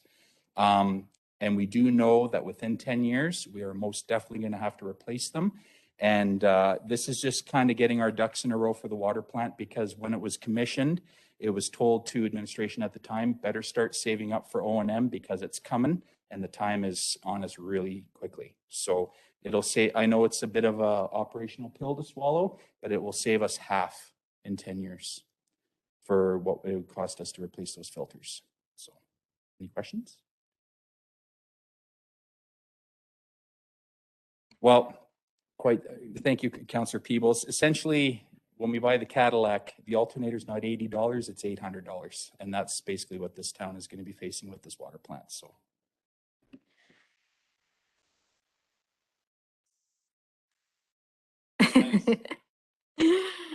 Okay, so that's all our operating projects. And then we're going to move to proposed projects. So this is where, council, maybe a councillor has brought forward something they'd like to see, or a committee or anything, but we haven't had like general consensus on it. So I put it on the proposed list so we can talk about it. And this is where you guys add things that you would like to see.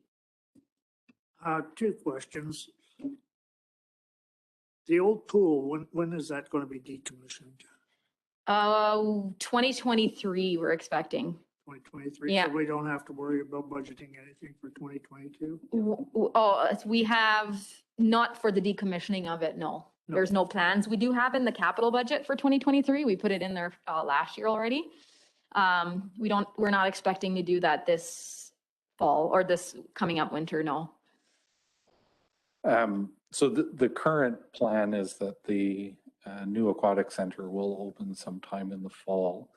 And so the current pool will be in active use until that time. And so it will take us some time to transition. And because of the nature of large construction projects, it might be ambitious to schedule the decommissioning before we have the staff moved over to the new facility. I understood we should be in operation there in October, November or something, right? So there could be something we don't know yet. Yeah, I mean, that'd be nice to have something kind of in place, somebody else to move in, and have that in use. That's not what we're expecting right now, but if that were to change, then of course we would have to put something in this year, move it from 2023 to 2022. And the second thing, is there not any additional landfill costs? In the operating, yes. There's additional landfill costs, but there's also a reduced contract to GFL. Did I miss it in here somewhere?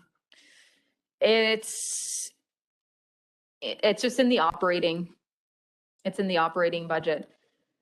Oh, okay. Should be almost at the end of your package, almost. The second to last page, I believe. Just some added wage costs, although I did not change the contracted services. So the contract to GFL, I did not change that amount on this budget because we haven't the tendering process isn't completed. So it was a little premature for me to change it, but it is expected to change. So what we now have at just over $1 million, we're expecting to be probably closer to 600,000. However, within that, we do have an increase in wage costs because we do staff the scale house now. But there is savings there, yes. Back you go. That information's on page 28 and 29, I think, the waste. That, Bill? Yeah. Page 28, okay. So with the landfill, like I said, we have two proponents. One is drastically lower than what we're currently paying. However, we have to look at the rest of their proposal because when you have $6 a ton for coverage, it makes me wonder where the other money that we need to pay them comes from or goes to. And then the other company, they're closer to $800,000 per year for operating. But in saying that too, I mean, with the hydrovac, no sales pitch included in here, but I mean, we could save a lot of money with leachate removal because we spend between $100,000 and $120,000 a year alone with that as well. So there's a big potential for savings in that regards. So I mean, the overhead for the landfill will drop. It just depends on which proponent we're going to. And with new public works, I mean, you've got all kinds of room there. You have a heavy duty mechanic. I mean, there's could We be have a lot overhead of savings cranes. going on Yeah. there. Overhead cranes, like we no longer have to take our equipment to a machine shop if we need an overhead crane, so savings there too. Good.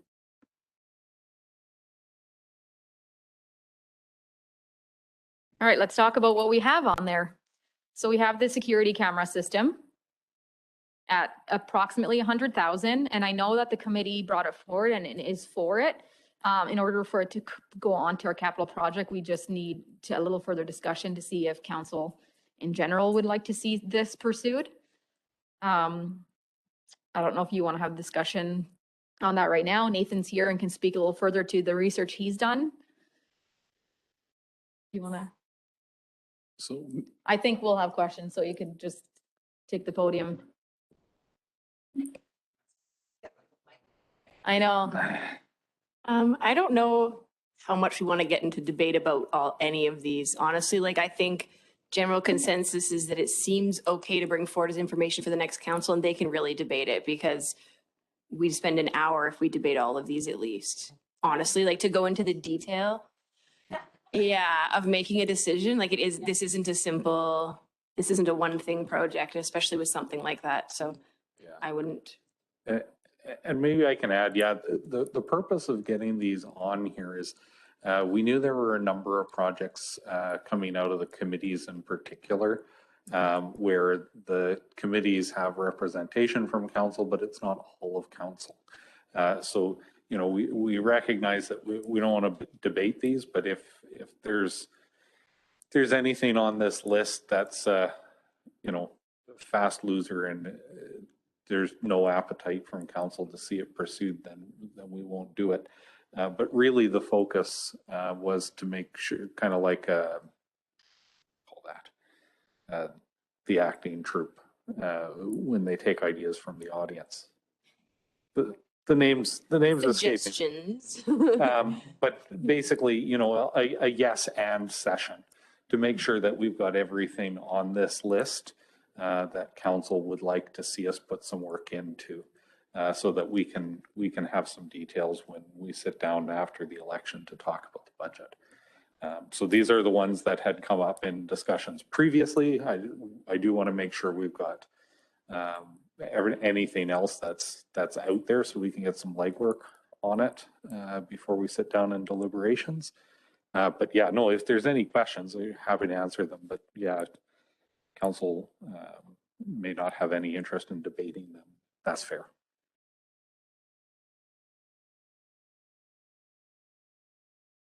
The only thing I didn't see on here was, and I don't know, under capital projects was like town beautification and things like that. Was that falling under something else or?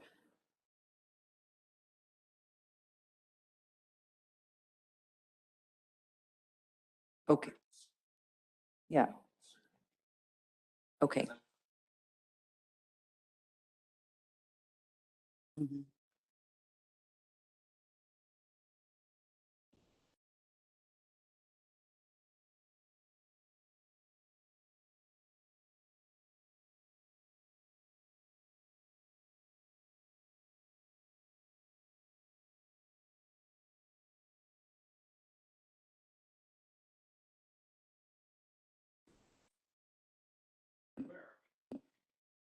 Lights on the ring road. Is there anyone who's in a panic over not having them on the list? Yeah. Nope. No. Save it. Or we're gonna do a pilot project with Phillips. I know a guy who knows a guy. What does it do?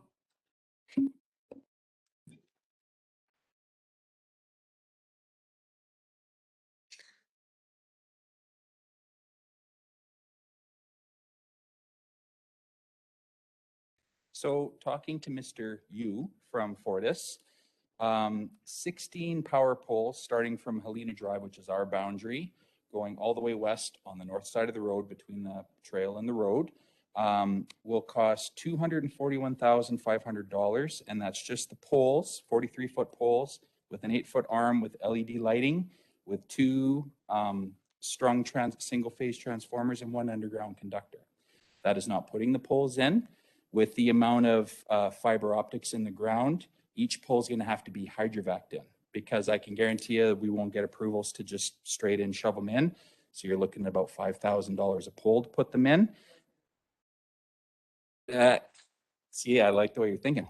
Thank you, Councillor Dodds.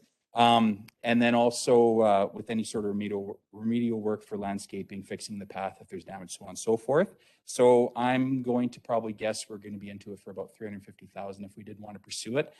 And then also making the application to Fortis. We can spend the money, we can budget the money, and we're a little bit at the mercy of Fortis and when they're actually going to get around to doing it. So, but we can definitely engage the process if council wanted to approve the project. I just had a question, because didn't Fortis take over all of our lights in town, or they're going to in the process or something? Are they not? I have a map of how many we own and how many we don't. I was going to say, you're talking the same but different things. So Fortis does own a bunch of Yeah. lights in town, but anything new, they don't have to do. They don't have we to. could I thought they were proposition trying to them. acquire all of them. That was the whole point, I thought, back then when they came and met with us. Yeah, we own, I think, 14 poles or Yeah. something that they were going to look at purchasing, and it was left with, who was the big guy that was here? Rick, yeah. I'm just wondering if is there any sort of an option or something for them to take this on, or it doesn't really matter? It's, if we want it, it'll be at our cost. It'll be at our cost still. There is an initiative through Fortis where, and it's almost like a grant. I have to read into it a little bit more. Well, they'll pay for like a small little portion of it. But yet again, it's not guaranteed. And also I've been finding too, within like the north entrance sign and stuff like that, whenever we want to put in power, like we want to put in a storm fountain at the Omni Pond, every time we do that, Fortis doesn't exercise the grandfather's rights by basically just charging us a flat rate. They want everything metered now. So that's kind of also the direction we go every time we had something electrical.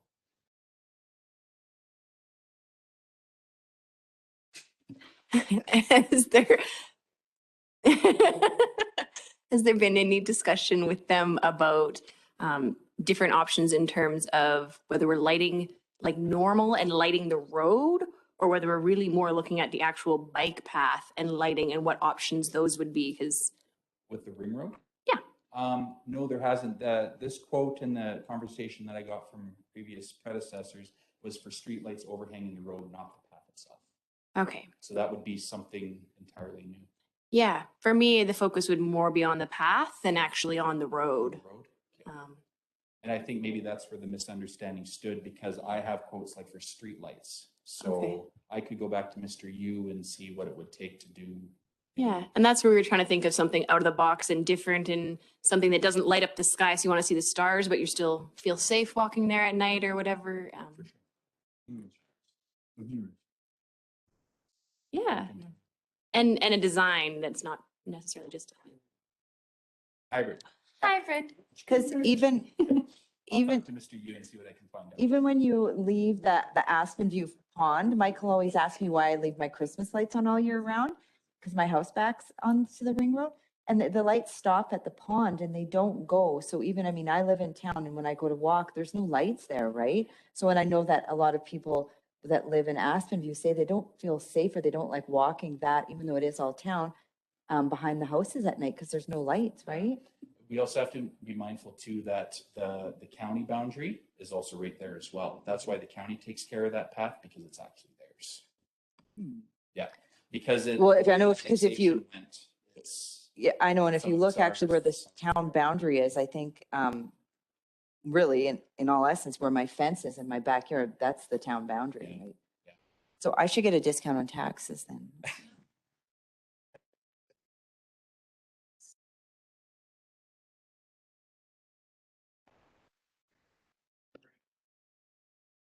Oh, we're still under proposed projects. No, oh, sorry, lights on the ring road. I was looking at lights on, oh, we got a lot of lights on here. Okay, so are we on the water intake now? Yes. Okay. I don't have a ton of information, so if you don't, can you speak to it a little bit? Carol? Yeah, and all it was a placeholder not to lose, because I know we had talked about the river being low before, where our water intake is, and even as it's shifting, that right now, that's why you can't use the boat launch at Wildly West, because the river is shifting. And if it shifts too far, we're gonna have a very big issue, a very permanent big issue. And it is not easy to get approvals to do any type of permanent work, to do emergency work or get a pump in, yes, but I think that it was something we had talked to, I know Shelley and the team, every year we tour out there about eventually we need to really be thinking of a better long-term solution. Mhm.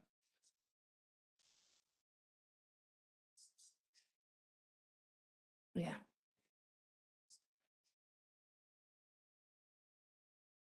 Mhm.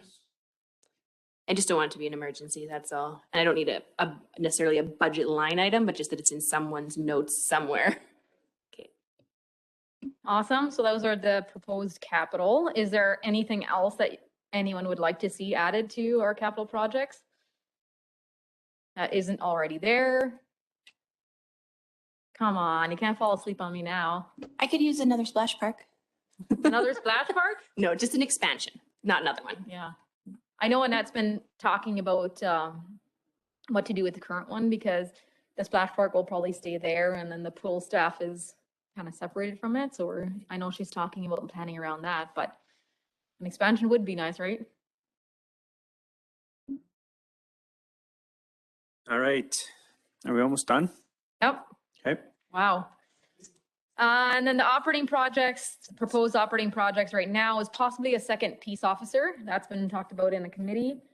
Around just about 100,000 if we wanted to have that.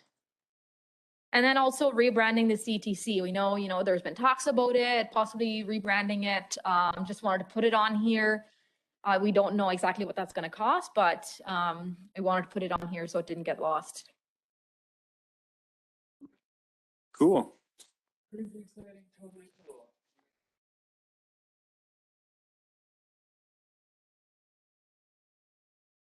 Right. So are we on to 3.5 then?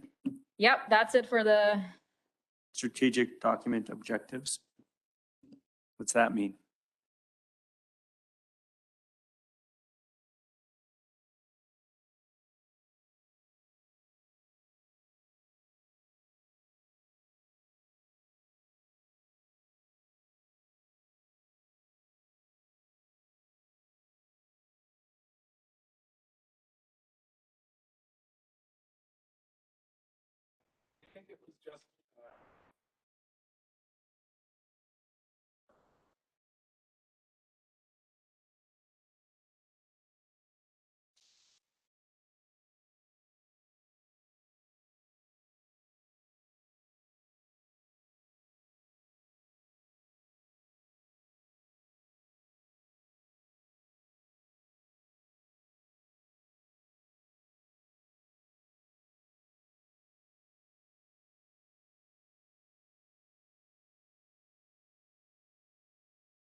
Farrell?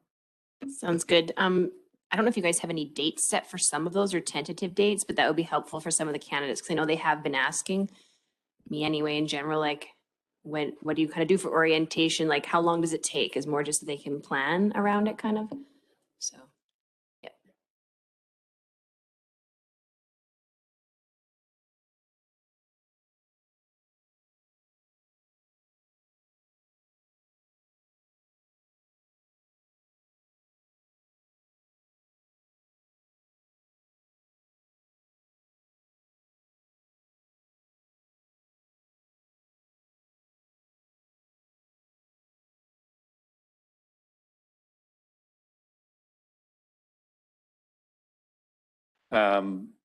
So that's all in there. There have been through discussions, a couple of things have come up that, you know, it would be really interesting to include. For example, there is a economic development for elected officials program that's put on by the Alberta Economic Developers Association. It was thought that that might be an interesting piece. But essentially, in order for us to accommodate all these pieces, we have to stretch the orientation timeline. So we'll get the bulk of it done in the first 5 weeks, but then we'll likely do some more as we go forward in the early months of council. Yeah, it's all good. I'm just saying, if you have a tentative calendar of what November is going to look like, I would just be saying, hey, we know you're running. Here's what a tentative calendar might look like, very subject to change. So. Okay, sounds good. Okay, is there anything else that we need to discuss? Okay. All right. No, there's no GMP. This is it. We're done. We pack up our stuff and we campaign.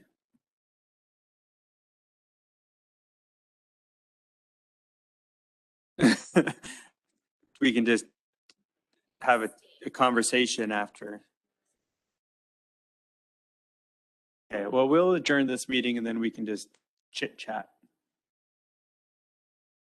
All right, we'll adjourn at 1:53.